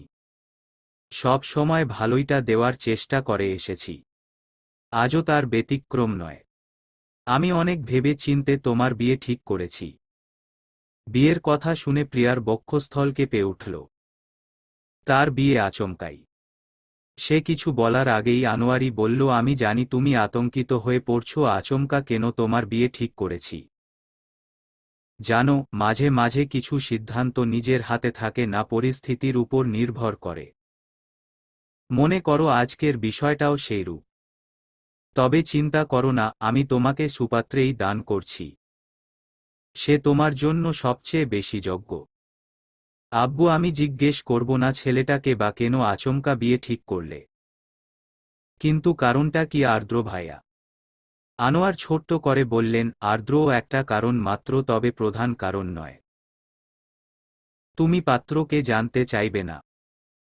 প্রিয়া অধীর আগ্রহ নিয়ে বসে আছে পাত্রকে জানার জন্য, কিন্তু লজ্জায় জিজ্ঞেস করতে পারছে না। আনোয়ার মেয়ের মনোভাব বুঝতে পারলেন।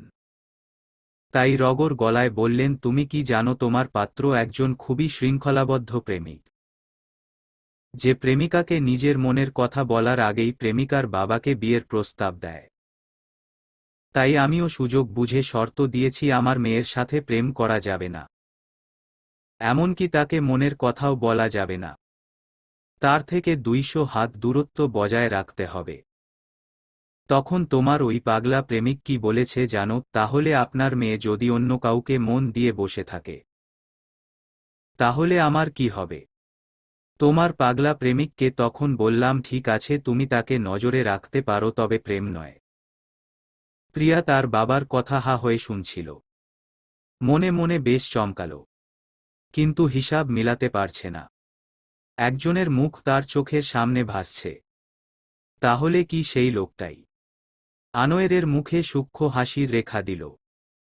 মেয়েকে ভালো করে পরখ করে বললেন, আমি যদি ভুল না হয় এখন যাকে নিয়ে ভাবছ সেই তোমার পাত্র। প্রিয়া বাবার কথায় চমকে উঠল। তার বাবা তাহলে আর কিছু ভাবতে পারল না। আনোয়ার প্রিয়ার মাথায় হাত বুলিয়ে দিলেন। একদম ভয় পেও না। তুমি সুখী হবে সেইরকম একটা পাত্র এনেছি। সামান্তার চোখের কোণে জল জমল। সে জানে তার ভাই প্রিয়াকে কেমন ভালোবাসে, কিন্তু কিছু ঘৃণ্য জিনিস মনে করে চোখের জল মুছল। প্রিয়ার অধিকার আছে সুখে থাকার। তাই সেও মনে মনে দোয়া করল প্রিয়া যেন সুখী হয়। ঘড়ির কাঁটায় মধ্যাহ্ন। প্রীতি হুড়মুড় করে প্রিয়ার রুমে আসল। বোন কম বান্ধবীকে জড়িয়ে ধরল সে। অভিবাদন জানিয়ে বলল, শেষ পর্যন্ত নিজের শত্রুটাকে বেছে নিলি নিজের বর হিসেবে। প্রিয়া ভ্রু কুঁচকাল। মনে মনে শখানেক গালি দিল প্রীতিকে। সে কখনোই তাকে শত্রু ভাবত না। কিন্তু প্রীতি তার মজা উড়াল বেশ কিছুক্ষণ।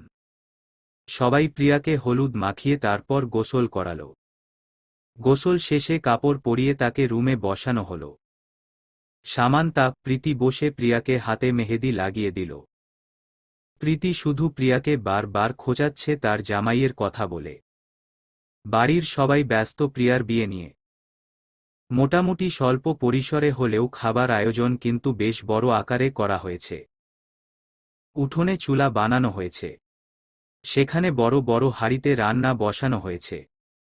সামান্তার বিয়ের পর এই দ্বিতীয়বার এই বাড়িতে বিয়ে অনুষ্ঠিত হচ্ছে। সন্ধ্যার আলো ঘনীভূত হওয়ার কিছুক্ষণ পর বরযাত্রী আসলো প্রিয়াদের বাড়িতে। আনোয়ার সহ সবাই তাদের বরণ করে নিলেন। প্রীতিরা কিন্তু বরের জন্য ছাদে ফুল দিয়ে আলাদা করে স্টেজ সাজিয়ে রেখেছেন।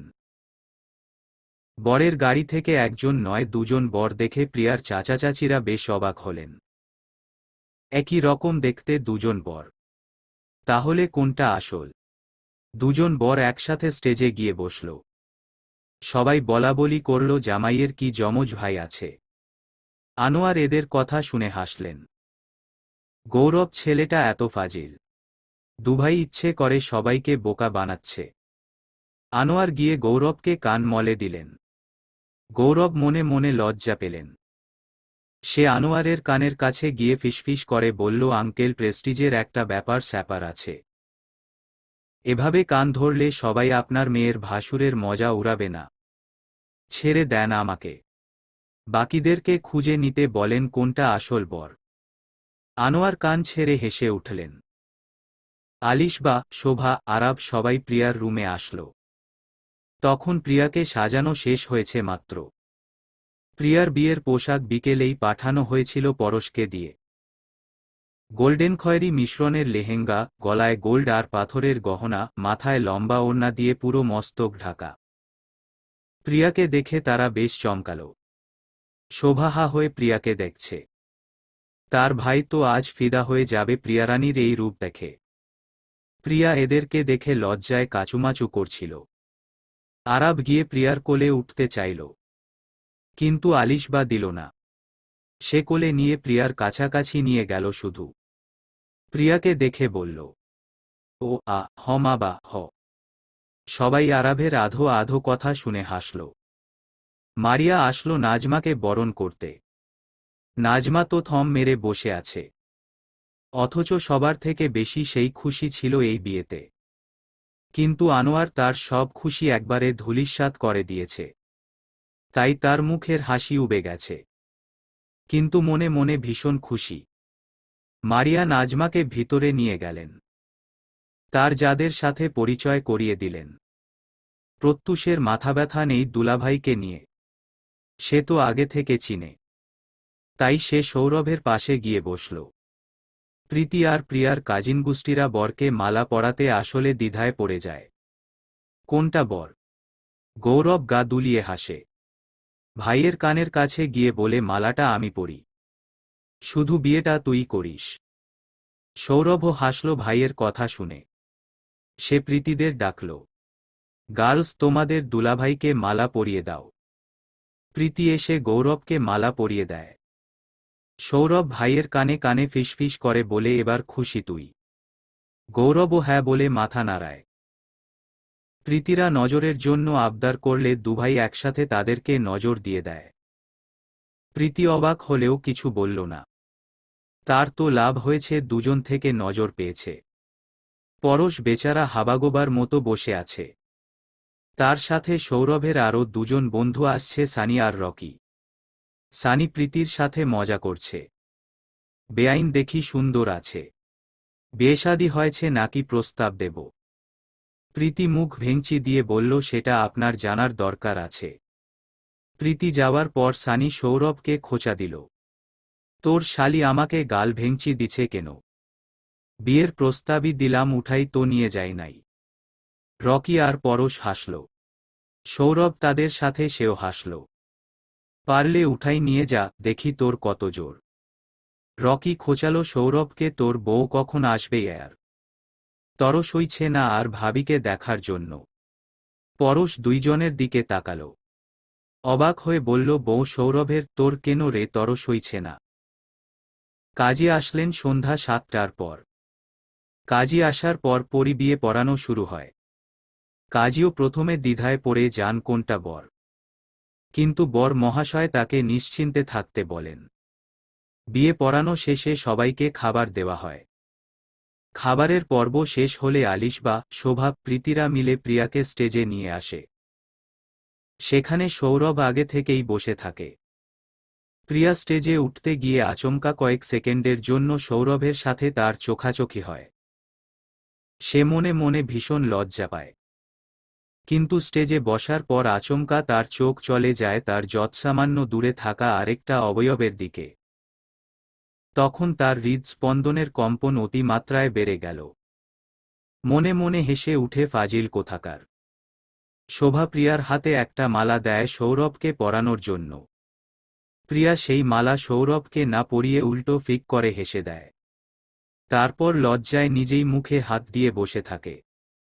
সৌরভের বন্ধুরা তার মজা নিচ্ছে। কি ব্যাপার বন্ধু, তোর বউ এত হাসে ক্যা? গৌরব পুরাই থ হয়ে বসে আছে।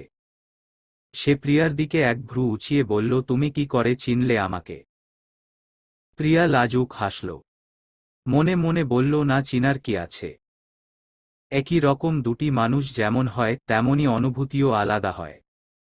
কিন্তু মুখে হাত দিয়ে সে তার লজ্জা ঢাকছে। গৌরব মাথায় হাত দিয়ে হায় হায় করতে করতে নিচে নামল। সৌরভ তার ভাইকে দেখে লাজুক হাসছে। কিন্তু মনে মনে ভীষণ খুশি, তার প্রিয়ারানী তো তাকে খুব ভালোভাবেই চিনে তাহলে। সৌরভ নিজ থেকে উঠে স্টেজে প্রিয়ার সামনে গিয়ে দাঁড়াল। এদিকে পুরো বিয়ে বাড়ির লোকজন অবাক হয়ে দুভাইয়ের কাণ্ড দেখছে। কেউ অবাক আবার কেউ হতবাক। আসল বরকে এই নিয়ে এখনো দোটানায় আছে সবাই। গৌরব এবার সবার উদ্দেশ্য বলল, দেখুন আঙ্কেল আন্টি ভাই বোনেরা, আপনারা বরকে না চিনলেও যার বর সে কিন্তু ঠিকই চিনে ফেলেছে। আর এই যে আমাকে দেখছেন, আমি আপনাদের বরের থেকে গুনে গুনে 9 মিনিট 58 সেকেন্ড আগে পৃথিবীতে আসছি। সেদিকে থেকে আমি আপনাদের বরের বড় ভাই। তাই আমিই প্রিয়ার একমাত্র ভাসুর। আর আমার পাশে যে একটা পরী দেখছেন, এইটা আমার একমাত্র বউ। তার পাশে যে ছোট্ট দুষ্ট মিষ্টি একটা বাচ্চা দেখছেন, সেটা আমারই ছেলে। গৌরবের কথায় আলিশবা ভীষণ লজ্জায় পড়ে গেল। এ লোকটা এত ঠোটকাটা কেন? গৌরবের কথা শুনে উপস্থিত সবার মধ্যে হাসির রোল পড়ে গেল। প্রীতি, সামান্তা আর প্রিয়ার কাজিন গোষ্ঠী মিলে হইচই করা শুরু করল। তারা গৌরবের সামনে গিয়ে বলল, সত্যি করে বলেন তো মালা কি আমরা আপনাকে পরিয়েছি? গৌরব দাঁত কেলিয়ে হাসল। মাথা নাড়িয়ে বলল, হুম। এবার তো এদের চোখ কপালে উঠল। এভাবে ধোঁকা দিল। গৌরব এদেরকে বলল, দেখো আমার কোনো দোষ নাই। সব দোষ তোমাদের দুলাভাইয়ের, সেই বলছে আমাকে মালা পরতে। তো আমি কি করব? প্রীতি ভ্রু কুঁচকাল। এই দুই ভাই বদের হাড্ডি। সে যেতে নিলে সানি বলে উঠল, বেআইন আপনি ভ্রু কুঁচকালে রাগঝুষি রানী কটকটির মতো লাগে। প্রীতি আলতো করে হাসল। তাই নাকি? আর আপনাকে সাদা ভূত ডঙ্কারের মতো লাগে। প্রীতির কথা শুনে পরশ আর রকি হো হো করে হেসে উঠে। সানি বেচারা ভ্যাবাচ্যাকা খেয়ে বসে আছে। এই মেয়ে তার একটা কথাও মাটিতে পড়তে দেয় না। সব কথার পিঠে উত্তর দিয়ে দেয়। প্রিয়ার হাতে মালা সে এখনো চেপে ধরে আছে। সৌরভ নিজের মালা প্রিয়ার সামনে এগিয়ে গিয়ে পরিয়ে দিয়েছে। প্রিয়াকে মালা পরাতে বলছে সবাই। সে তো লজ্জায় মুখই তুলতেই পারছে না। মালা পরাবে কিভাবে? মাথা নিচু করে দাঁড়িয়ে আছে সে। সৌরভ বুঝল এই মেয়ে তাকে সারাদিনেও মালা পরাবে না। তাকেই কিছু করতে হবে। সে মাথা নিচু করে প্রিয়ার একদম মুখের সামনে গিয়ে বলল, এই যে রানী সাহেবা, এবার পরান। দেখতে পাচ্ছি আপনার অনেক কষ্ট হচ্ছে। প্রিয়া তো সৌরভকে তার এত কাছে দেখে ভূত দেখার মতো চমকে উঠল। লজ্জায় কাচুমাচু করছিল। শেষে সৌরভ নিজেই প্রিয়ার দুহাত ধরে মালা পরে নিল। প্রীতি প্রিয়ার কানের কাছে ফিসফিস করে বলল, হাও রোমান্টিক। প্রিয়া আরও অস্বস্তিতে পড়ে গেল। প্রিয়ার সামনে আচমকা পরশ এসে দাঁড়ায়। কিন্তু সে অবাক হয় পরশের সাথে রাড়িকে দেখে। সে বেনারসি শাড়ি পরে নববধূ সেজে পরশের সাথে এসেছে। সে কিছু জিজ্ঞেস করার আগেই পরশ বলল, মিট মাই ওয়াইফ। প্রিয়া বিস্মিত নয়নে তাকালো রাড়ির দিকে। সে তো তখন লজ্জা ঢাকতে প্রস্তুতি নিচ্ছে। কিন্তু প্রিয়ার দৃষ্টি স্থির হয়ে আছে রাড়ির উপর। রাড়ি তখন আমতা আমতা করছিল। কিন্তু সেও প্রিয়াকে লজ্জা দিতে ভুলল না। তুই সৌরবিদ্যুৎকে বিয়ে করলি কিভাবে? প্রিয়া অগ্নিদৃষ্টিতে তাকালো তার দিকে। সুযোগ পেলে এই মেয়েকে সে নালার পানিতে চুবাবে। মালাবদল শেষে প্রিয়ার চাচা চাচিরা সবাই এসে তাদের মিষ্টিমুখ করিয়ে যায়। আনোয়ার, মারিয়া এসে প্রিয়ার হাত সৌরভের হাতে তুলে দেয়। প্রিয়া নিঃশব্দে কেঁদে উঠে। আনোয়ার মেয়েকে বুকে চেপে ধরেন। প্রিয়াকে এভাবে কাঁদতে দেখে গৌরব মাঝখান থেকে বলে উঠে, আরে থাকবে তো বাবার বাড়ি, মাঝে মধ্যে জামাইয়ের কথা মনে পড়লে শ্বশুরবাড়ি বেড়াতে যেতে পারো। তাও কাঁদছ কেন? গৌরবের কথায় প্রিয়া লজ্জায় কাঁদতেও পারে না। প্রিয়া আর সৌরভকে তার দাদার রুমে নিয়ে যাওয়া হয়। তার দাদা দুজনের সাথে একান্তে কিছু কথা বলেন। সৌরভকে কাছে নিয়ে ডেকে বলেন, আমার পাগলিটাকে দেখো। সৌরভ মৃদু হেসে জবাব দিল, খুব ভালো যত্ন নিব তার, একদম চিন্তা করবেন না।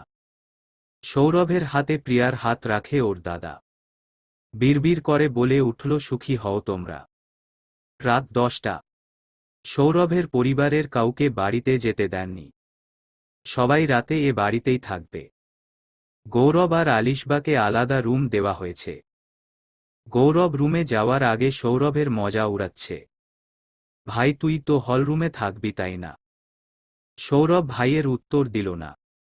সানি বলল, না সে তো আমাদের সাথেই থাকবে, রাতে তারা গুনবে।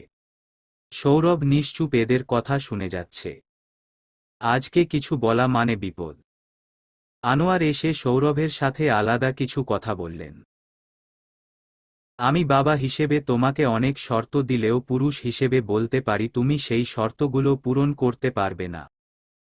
সৌরভ কপাল কুঁচকে শ্বশুরকে দেখলেন। শ্বশুর তার ক্লাস নিচ্ছে। বউয়ের সাথে সে কি করবে না করবে সব কি এখন অন্যেরা ঠিক করবে নাকি?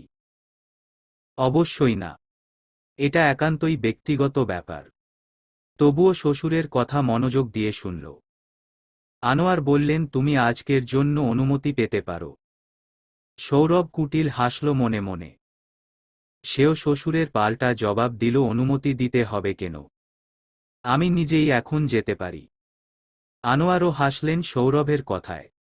মাথায় আলতো হাত রেখে বললেন, তাও আজকের জন্য? সৌরভ মৃদু হাসলেন, মুখে কিছু বলল না। সৌরভ আর প্রিয়াকে রুমে নিয়ে আসা হল।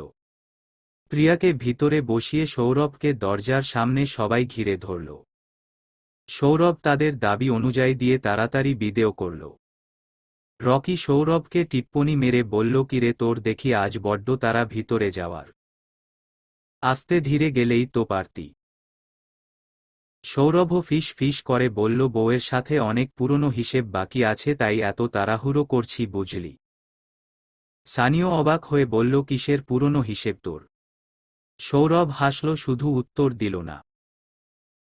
অনেক কাঠখড় পুড়িয়ে অবশেষে সৌরভ বউয়ের কাছে এসে পৌঁছেছে। দরজায় সামনে দাঁড়ানো সে। ঘরের মৃদু আলোয় স্পষ্টত দেখা যাচ্ছে তার কাঙ্ক্ষিত ব্যক্তিকে। সে বিছানার একপাশে গুটিসুটি মেরে বসে আছে। সৌরভ ধীরে ধীরে আগাল। তারপর তার সামনে গিয়ে বলল, কি ব্যাপার, জামাইকে সালাম করবে না? প্রিয়া লজ্জায় অস্থির হয়ে উঠল। নিঃশব্দে তার প্রতিটি শ্বাস নিচ্ছিল। সৌরভকে সামনে দেখে তার দমবন্ধ হওয়ার উপক্রম।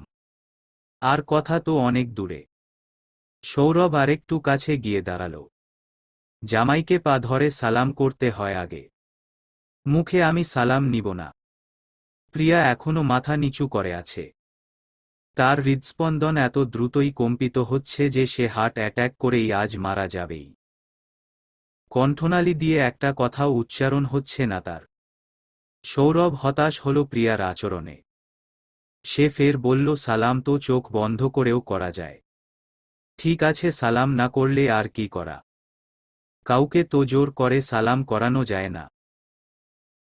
এমনিতেও আমি জানি তুমি আমাকে দুপয়সার সম্মানও দাও না। সৌরভ দুই হাত বগলদাবা করে ঠাই দাঁড়িয়ে থাকল, প্রিয়া কি করে দেখার জন্য। প্রিয়া অনেক কষ্টে সাহস সঞ্চার করে কম্পিত হাতে সৌরভকে সালাম করল। সৌরভ প্রিয়ার মাথায় হাত রেখে বলল, বেঁচে থাকো বউ, জামাই সন্তানকে নিয়ে সুখী হও। প্রিয়াকে দাঁড় করালো সৌরভ। তারপর কুঠিল হাসল মনে মনে। প্রিয়ার উদ্দেশ্য বলে উঠল, তুমি কি জানো না জামাইকে সালাম করার পর কোলাকুলিও করতে হয়? প্রিয়ার এবার হাত পা ছুঁড়ে কাঁদতে ইচ্ছে করছে। এই বজ্জাত আজ তাকে লজ্জা দিয়ে দিয়েই মারবে। সে হাত দিয়ে নখ খুঁড়ছিল বারবার। তা দেখে সৌরভ বলল, ঠিক আছে যাও, কোলাকুলি মাফ করে দিলাম। এবার জলদি পোশাক চেঞ্জ করে এসো, তোমার সাথে কথা আছে। আসার সময় অজু করে আসবে। সময় কিন্তু খুব কম আমার কাছে, 10 মিনিটে ফ্রেশ হয়ে আসবে কিন্তু। প্রিয়া চলে গেলে সে নিজেও গায়ের কাপড় খুলে রাখে, তাকেও ফ্রেশ হতে হবে। সৌরভের কথামতো সে দ্রুত ফ্রেশ হয়ে আসে। গার লাল পাড়ের মধ্যে কালো রঙের জামদানি শাড়ি জড়ানো প্রিয়া। সৌরভ অদ্ভুতভাবে তাকিয়ে আছে প্রিয়ার দিকে। এই অপূর্ব রমণী তার বউ, তার হৃদয়সেরি, তার একান্ত প্রিয় ব্যক্তি। এবার সে নিজেও দ্রুত ফ্রেশ হয়ে আসে। দুজনে জায়নামাজ বিছিয়ে দুরাকাত শোকরানার নামাজ পড়ে নতুন জীবনের জন্য দোয়া করে। সৌরভ প্রিয়াকে ড্রেসিং টেবিলের সামনে দাঁড় করাল। মাথার ঘোমটা সরিয়ে তার পকেট থেকে এসপি লিখা একটা হার পরিয়ে দেয়। প্রিয়া আয়নায় আওর চোখে দেখছিল সৌরভ কি করছে। সৌরভ প্রিয়াকে উদ্দেশ্য করে বলল, চাইলে সরাসরি দেখতে পারো, কেউ কিছু বলবে না। প্রিয়া লজ্জায় আর তাকালো না। সৌরভ প্রিয়ার হাতে একটা চেকবই আর ক্রেডিট কার্ড দিয়ে দিল। এটাতে তোমার মোহরানার সম্পূর্ণ টাকায় আছে। আমার ইনকামের টাকায় তোমাকে মোহরানার টাকা দিয়েছি। তবে বিয়ের পোশাক থেকে শুরু করে সব কেনাকাটা গৌরব করেছে, আর বিয়ের গহনা বাবা দিয়েছে। কিন্তু মোহরানা সম্পূর্ণ আমার টাকায়। আর তোমার গলার এই হার উপহার হিসেবে আমিই কিনেছি। প্রিয়া চুপচাপ সৌরভের কথা শুনছিল। সৌরভ প্রিয়াকে তার মুখোমুখি দাঁড় করাল। তার থুতনি ধরে বলল, মাশা আল্লাহ, আমার বউটাকে কি সুন্দর লাগছে। এবার কিন্তু আমার উপহার পাওয়ার পালা। জলদি করে আমার উপহারটা দিয়ে দাও তো বউ। প্রিয়ার কোনো নড়চড় নেই, সে ঠাই দাঁড়িয়ে আছে। সৌরভ প্রিয়াকে হেঁচকা টান দিয়ে নিজের বুকের মাঝে জড়িয়ে বলল, একটা উষ্ণ আলিঙ্গন তো আমি তোমার কাছে পেতেই পারি, তাই না বউ? প্রিয়াকে আষ্টেপৃষ্ঠে জড়িয়ে তার কানের কাছে ফিসফিস করে বলল, তবে তুমি কিন্তু একটা রিটার্ন গিফট পাও।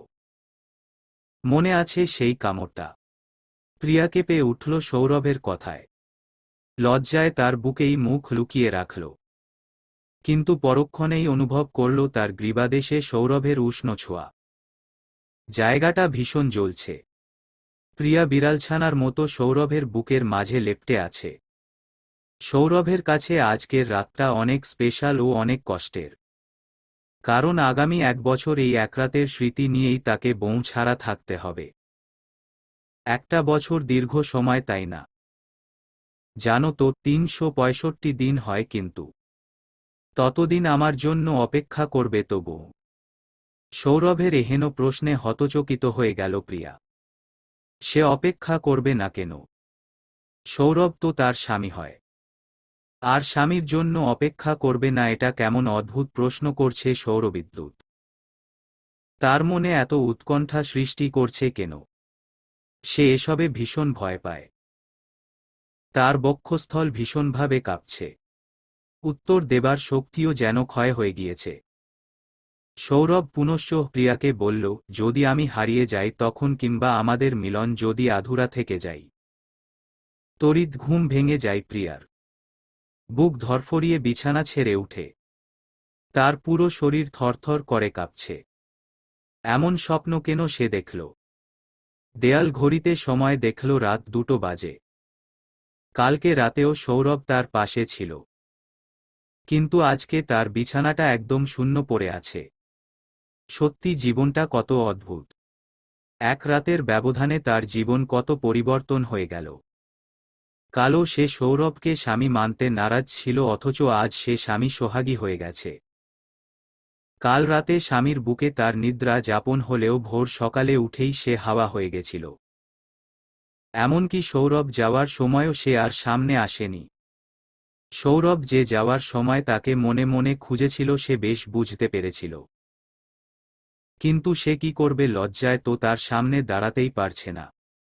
তাই তো সে ছাদে লুকিয়েছিল সারা সময়। কিন্তু সেই যে সৌরভ গিয়েছে তাকে কোনো কলই দেয়নি, না তার কোনো খোঁজ নিয়েছে। সকাল গড়িয়ে দুপুর, দুপুর গড়িয়ে সন্ধ্যা। আর এখন নিস্তব্ধ নিশুতি রাত। তার কোনো খোঁজই রাখেনি সৌরভ। কত নিষ্ঠুর এই লোকটা! তাকে এক রাতেই বিরহের অনলে দগ্ধ করে ফেলেছে। প্রিয়া জানালার পাশে আনমনা হয়ে বসে আছে। হাতের মাঝে তার মুঠোফোন। নিজের লজ্জাকে জলাঞ্জলি দিয়ে কাঙ্ক্ষিত ব্যক্তির নাম্বারে ডায়াল করল।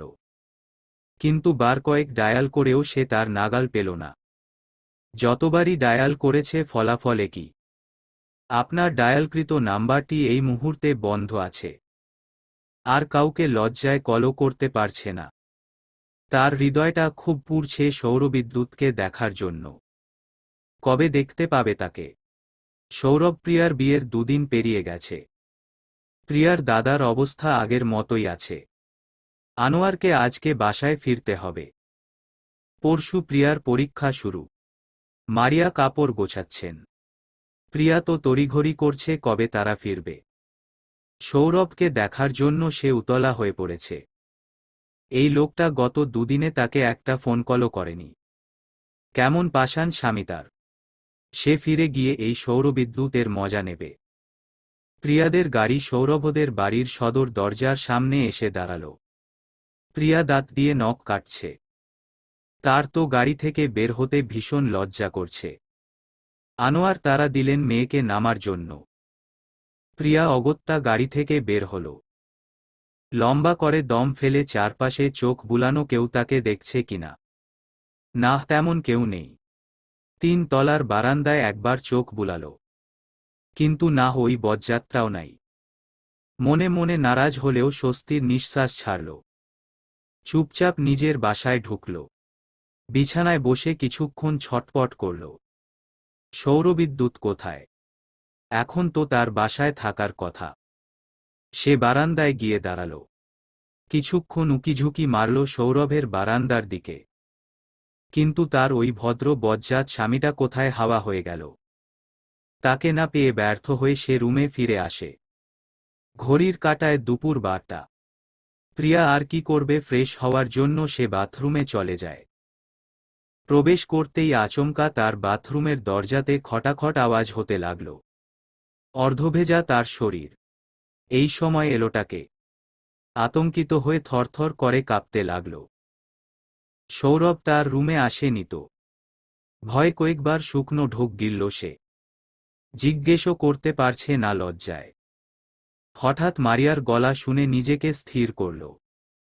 স্বস্তির নিঃশ্বাস ছেড়ে দ্রুত কাপড় চেঞ্জ করে দরজা খুলে দেখল আলিশবা, শোভা, আরাত দাঁড়িয়ে আছে। কিঞ্চিত হাসল। সে শুধু শুধু আরেকজনকে ভেবেছে। শোভা প্রিয়ার সামনে এসে বলল, ছোট ভাবিজান কেমন আছেন?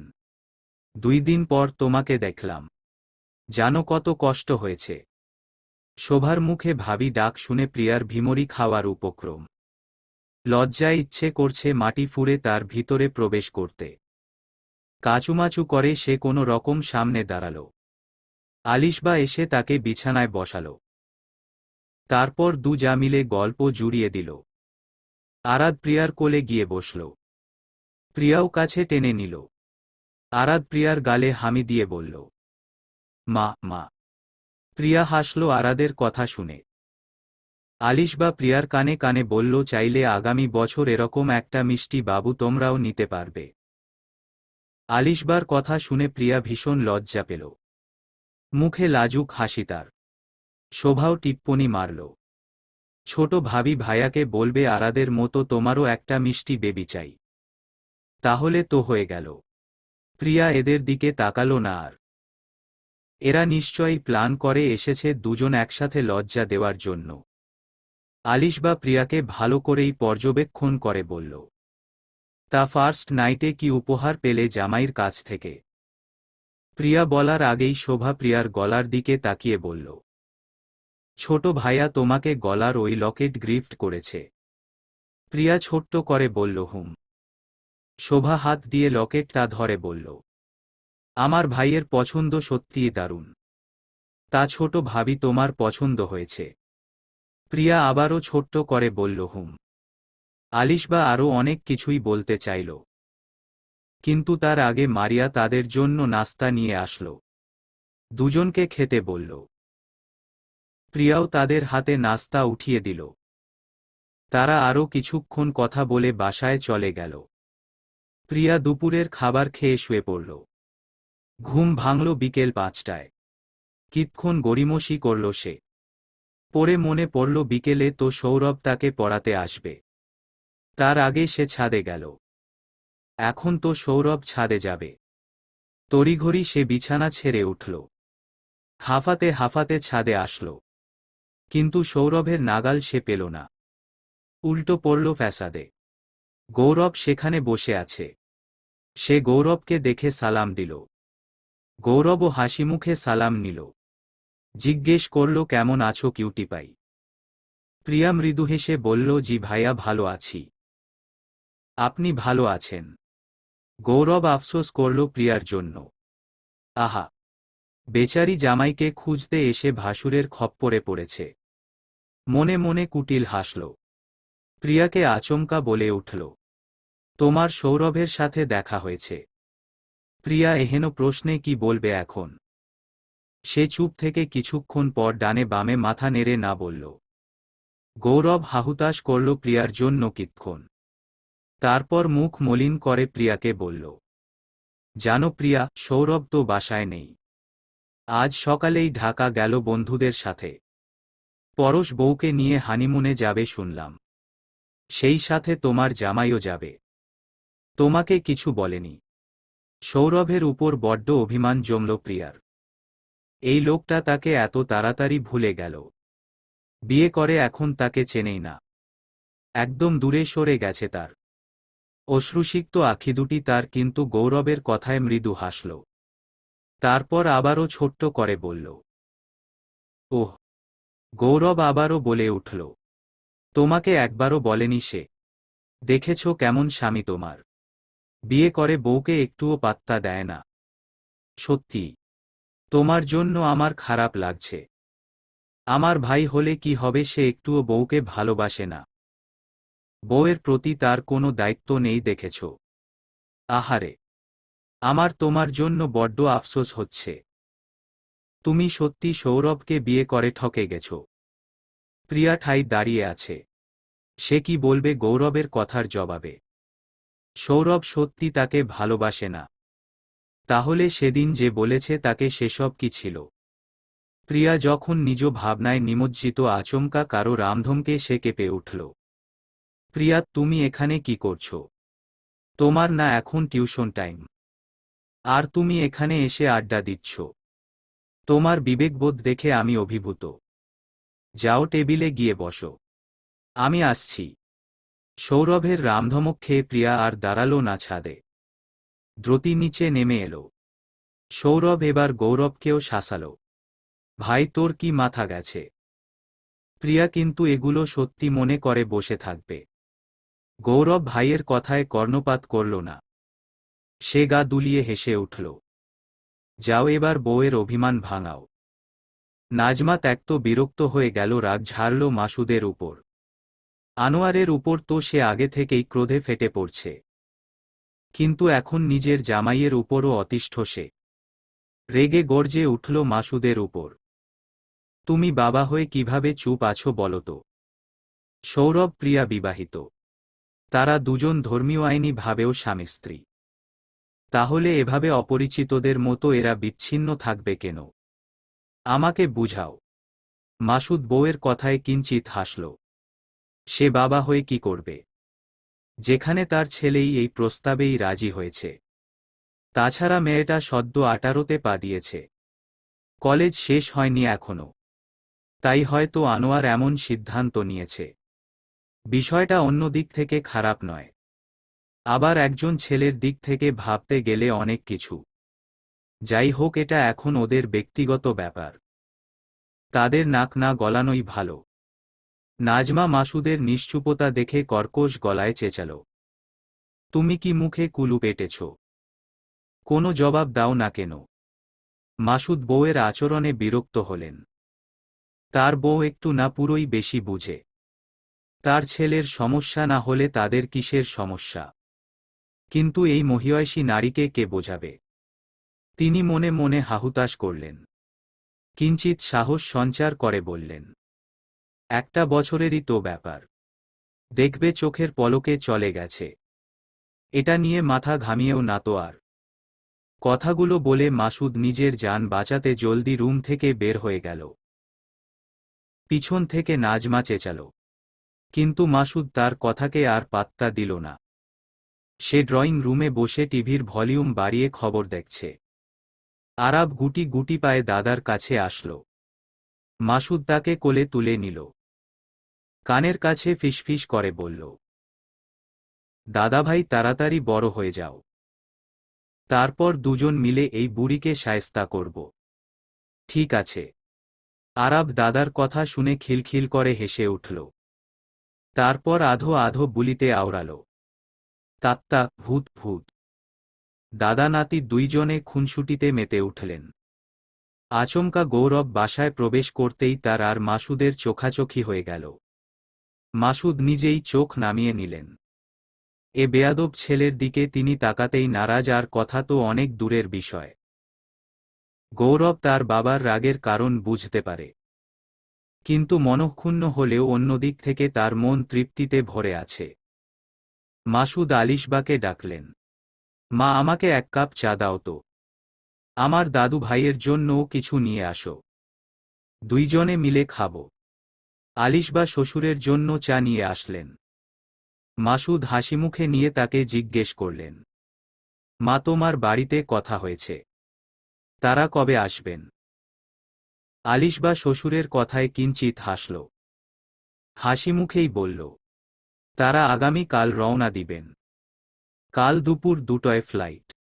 মাসুদ নিশ্চিন্ত হলেন। এবার আলিশবার রিসিপশন সেরে নিবেন।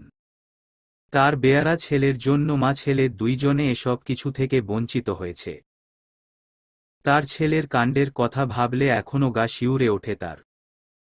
প্রিয়া গত 2 দিন সৌরভকে দেখার জন্য চড়ুই পাখির মতো ছটপট করলেও এখন সে একদম শান্ত। মনে হচ্ছে সে এই সৌরভকে চিনেই না। লজ্জায় আর জড়তায় সে একবারও সৌরভের দিকে তাকায়নি। চুপচাপ সে নিজের ম্যাথ করে যাচ্ছে। সৌরভও নিজের গাম্ভীর্য বজায় রেখেছে। সে আগের মতোই গম্ভীর হয়ে প্রিয়াকে পড়াচ্ছে। তাদের মাঝে যে একটা স্বামী-স্ত্রী সম্পর্ক আছে কেউ দেখলে বলতেই পারবে না। দুইজনে চুপচাপ। পড়ার ব্যাপার ছাড়া টুশব্দও তাদের মাঝে নেই। প্রিয়া নিজেকে মনোযোগী দেখালে সে আদতে কোনো মনোযোগ দিতেই পারছে না। তার তো পুরো শরীর থরথর করে কাঁপছে। না পড়ার জন্য না, বরং লজ্জায়। সে একের পর এক ভুল ম্যাথ করেই যাচ্ছে, কিন্তু সৌরভকে বলতেও পারছে না। সে হাজার ভেবেও কুল কিনারা খুঁজে পেল না সৌরভকে কি নামে ডাকবে এখন। স্যার, ভাইয়া, নাকি এই যে শুনছেন, উফফ, কিছুই মানসম্মত নয় তার কাছেই। সেই থেকেই তার শরীর থরথর করে কাঁপছে। সৌরভ প্রিয়ার খাতা দেখে অবাক। এই মেয়ে কি ভুলের ফ্যাক্টরি নিয়ে বসে আছে? সে একটা ধমক দিল, কি ব্যাপার প্রিয়া, কি সমস্যা তোমার? আমি কি এখানে তোমার সাথে রোমাঞ্চ করতে আসছি? এরকম কাঁপছো কেন? এতগুলো ভুল ম্যাথ হলো কিভাবে তোমার? এই ম্যাথ কিন্তু তোমাকে আগেও করা হয়েছে। ভুল হওয়ার তো কথা না প্রিয়া। প্রিয়া ভয়ে শুকনো ঢোক গিলল। সে গাইগুই করছিল কি উত্তর দিবে এখন।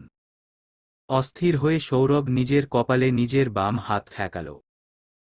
এই মুহূর্তে তার কাছে মনে হচ্ছে পৃথিবীর সবচেয়ে দুষ্কর কাজ নিজের বউয়ের সামনে নিজেকে সংযত রাখা।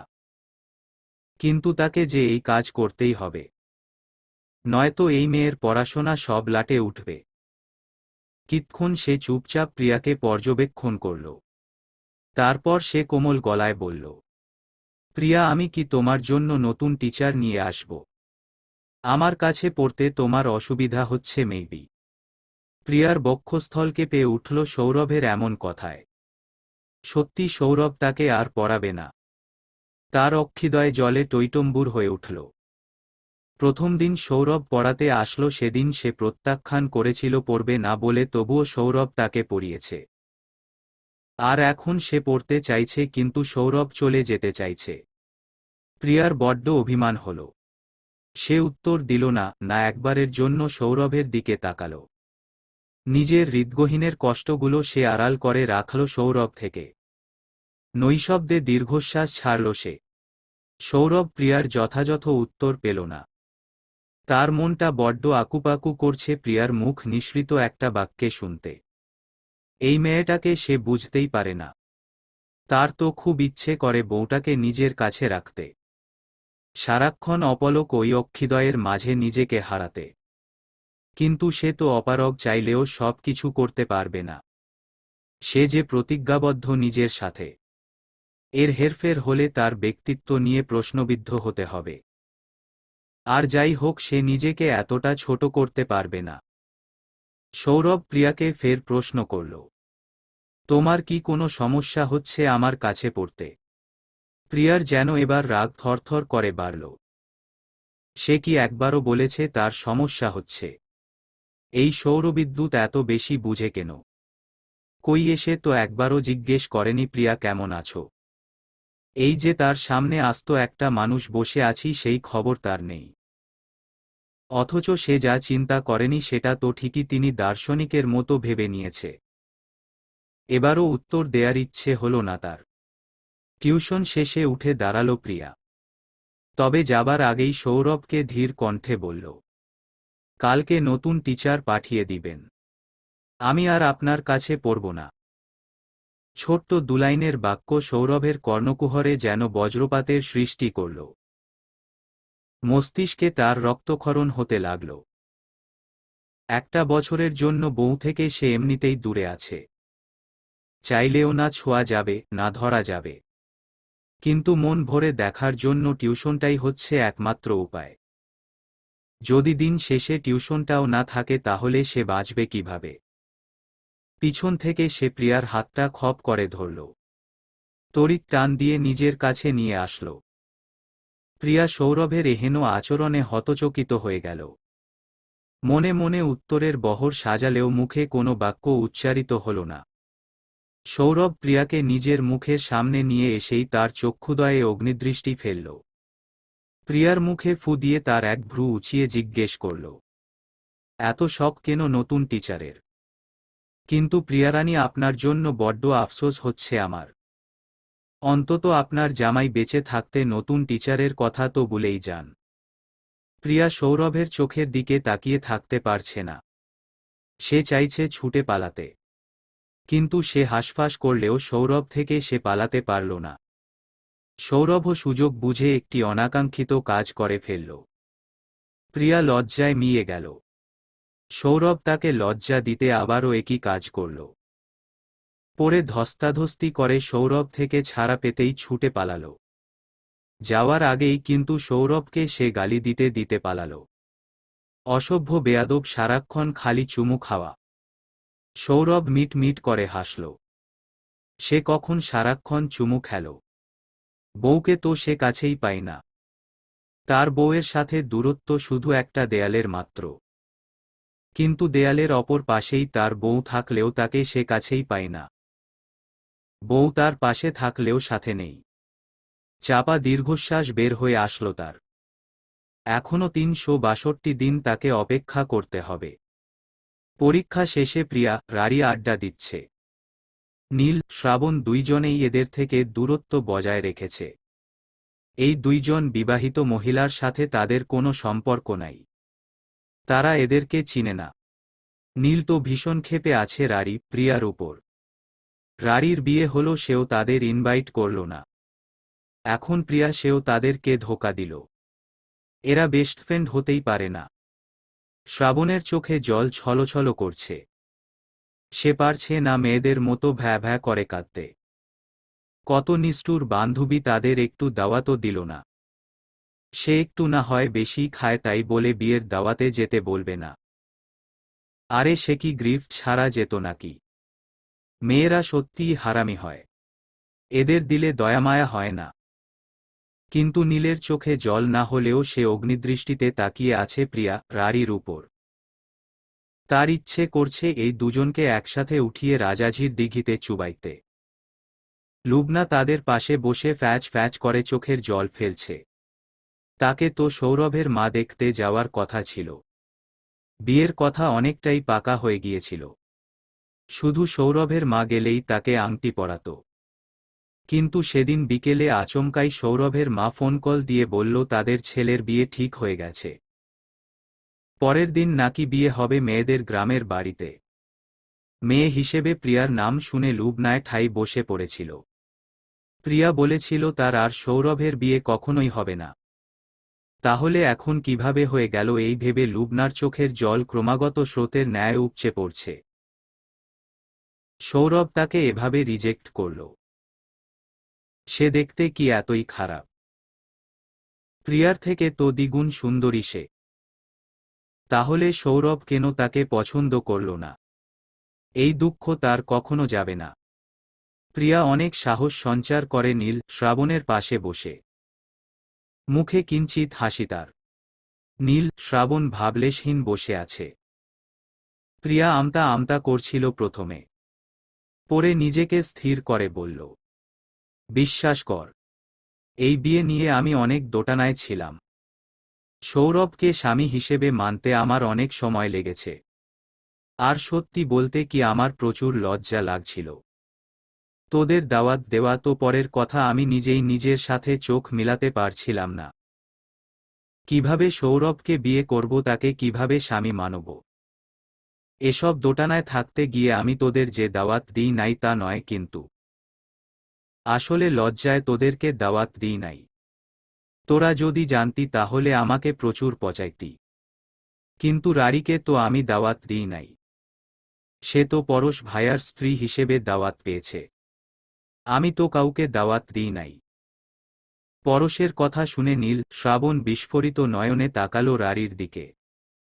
শ্রাবণ কটমট করে রারিকে বলল, কত বড় হারামি দেখছ! নিজের জামাইয়ের নাম পর্যন্ত বলে নাই আমাদের। কত ধুরন্ধর ভাই রে ভাই! রারির ছেড়ে দে মা, কেঁদে বাঁচি অবস্থা এখন। এই ভয় সে পরশের নাম বলেনি। সে জানত এই হারামি দোস্তগুলা তার ইজ্জতের ফালুদা বানাবে। তাই বলতে গিয়েও সে পরশের নাম মুখে আনেনি। তার মুখে কিঞ্চিত মেকি হাসি। সে শ্রাবণকে বলল, বিশ্বাস কর, আমি জানতামই না আমার বিয়ে পরশের সাথে হচ্ছে। বিয়ের পর আমি ওর মুখ দেখেছি। আমি দাওয়াত দেয়নি ভাইয়াদের উপর রাগ করে। কিন্তু পরশের নাম বলেনি লজ্জায়। তোরা সবগুলা মিলে আমাকে পচাইবি তাই। লুবনা আচমকা কান্না থামিয়ে বলল, তোরা দুজন কি সুন্দর যা হয়ে গেলি। আর আমার পোড়া কপাল। আচ্ছা, সৌরভের আর কোনো দোস্ত নাই যে আমাকে বিয়ে করবে? তাহলে আমিও তোদের যা হয়ে যাব। প্রিয়া লুবনার কথা শুনে চমকে উঠে। আরে সে তো একবারও খেয়াল করেনি রারি তার একদিক থেকে যা হয়। রারি প্রিয়ার দিকে তাকালো, দুজনে চোখাচোখি হয়ে লাজুক হাসল। তবে লুবনার কথা শুনে ফিক করে হেসে দিল। আহারে, বেচারির জন্য সৌরভের একজন বন্ধুকে পাত্র হিসেবে খুঁজতে হবে তাহলে। দীর্ঘক্ষণ কলেজ ফটকে অপেক্ষা করেও যখন সৌরভের দেখা পেল না, প্রিয়া অবাক হল। তাকে যাওয়ার সময় নিয়ে যাবে বলেছিল। তাহলে এই সৌরবিদ্যুৎ এখন কোথায়? সেই আধা ঘন্টা ধরেই সে অপেক্ষা করে যাচ্ছে, কিন্তু এই সৌরবিদ্যুতের আসার নামগন্ধও নাই। ভারী অদ্ভুত তো। তার রাগ বাড়ছে ধীরে ধীরে। পরে সে অগত্যা হাঁটা ধরল বাড়ির দিকে। কিন্তু কিছুদূর যাওয়ার পর তার চোখ পড়ল রেস্টুরেন্টের কাচের জানালা ভেদ করে ভেসে আসা এক পুরুষ অবয়বের দিকে। তার চোখ দুটো ছলছল করে উঠল। সৌরভ আনতে যাবে বলে যায়নি, কিন্তু রেস্টুরেন্টে বসে অন্য মেয়ের সাথে গল্প করছে। তার কাছে কি আমার একটুও মূল্য নাই? অন্য মেয়ের সঙ্গ পেয়ে নিজের বউকেই ভুলে গেছে। এটাই কি তার দায়িত্ব? প্রিয়ার শীতল দৃষ্টি মুহূর্তে রক্তবর্ণ ধারণ করল। অনেক হয়েছে। সে কেন সহ্য করবে তার স্বামী অন্য মেয়ে নিয়ে ডেট করবে? দরকার হলে তার সাথে ডেট করবে, তার সাথে ঘুরবে, কিন্তু অন্য মেয়েকে নিয়ে সে ঘুরতে দিবে না। প্রিয়া চোয়াল শক্ত করে সে সৌরভের দিকে এগিয়ে গেল। কাঁচের দরজা খুলে সোজা সৌরভের গা ঘেঁষে এক হাত সৌরভের কাঁধ ধরে সে বসল।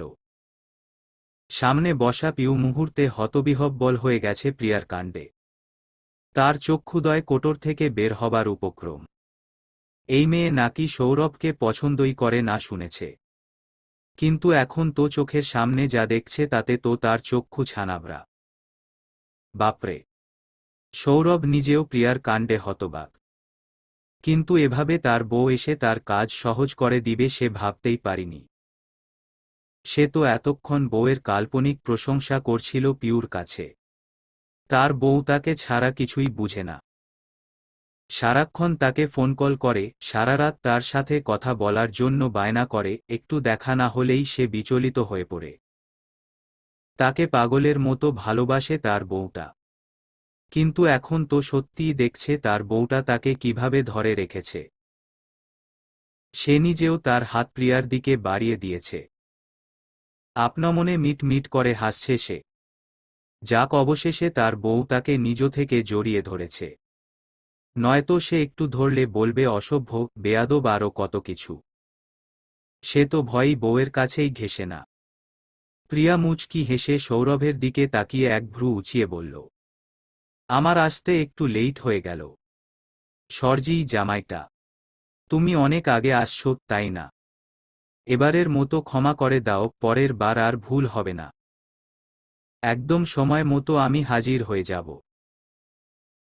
প্রিয়া আলগোছে সৌরভের হাতের আঙ্গুলের ফাঁকে নিজের হাতের আঙ্গুল ঢুকিয়ে পুরো হাত নিজের দখলে করে নেয়। তারপর দুজনের হাত পিউকে দেখিয়ে টেবিলের উপরে রাখে। সে পিউর দিকে তাকিয়ে মিষ্টি করে একটা হাসি দেয়। তারপর রগর গলায় বলল, পিউ আপু, ভালো আছো? তোমার সাথে আমাদের বিয়ের পরে এই প্রথমবার দেখা হলো। তা দিনকাল কেমন যাচ্ছে তোমার? কিন্তু আমাদের কথা একদমই জিজ্ঞেস করো না। আমার জামাই তো আমাকে ছাড়া কিছুই বোঝে না। সারাক্ষণই মুখের কোণে লেগেই থাকে বউ বউ। একটু না দেখলে পাগল হয়ে যায়। আমার বউটা কোথায় রে? আমার প্রিয়ারানী, আমার বেগমটা কোথায়? আরও কত কিছু যে ডাকে, সব তো তোমাকে বলা যাবে না। আমার লজ্জা লাগে না বুঝি?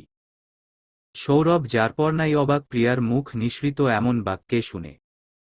যে মেয়ে লজ্জায় তার সামনে মাথা তুলতে পারে না, আর এখন দিব্যি কিভাবে পিউর সামনে কথা বলে যাচ্ছে। তার উপর তার বাহু ধরে নিজের হাতটা কত সুন্দর করে ধরে আছে।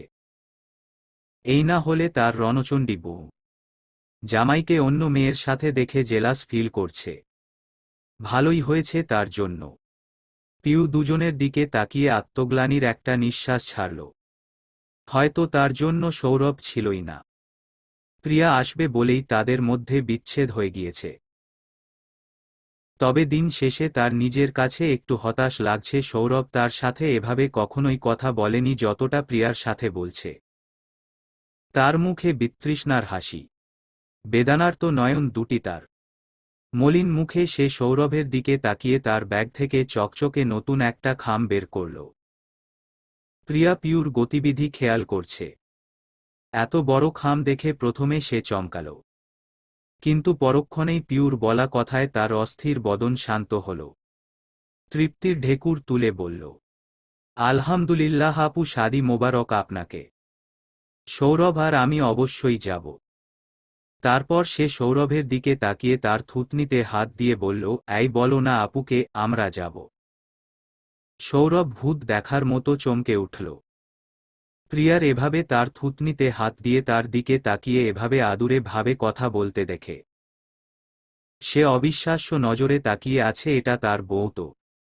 প্রিয়া সৌরভের তাকানো দেখে চোখ সরিয়ে নিল তাড়াতাড়ি, কিন্তু সৌরভ সরাতে দিল না। সে প্রিয়ার কানে ফিসফিস করে বলল, আজকে আমার প্রিয়ারানীকে একদম বউ বউ লাগছে। পুরাই মিসেস সৌরভ লাগছে গো বউ। পিউ আর বেশিক্ষণ বসল না। তার কাছে অস্থির লাগছে। দুই নব দম্পতির মাঝে নিজেকে কেমন অসহায় লাগছিল। সে দ্রুতই বের হয়ে গেল তার বেদনার্ত আর তৃষার্ত বদন নিয়ে। চলবে গল্প শত্রু শত্রু খেলা, তৃতীয় পর্ব।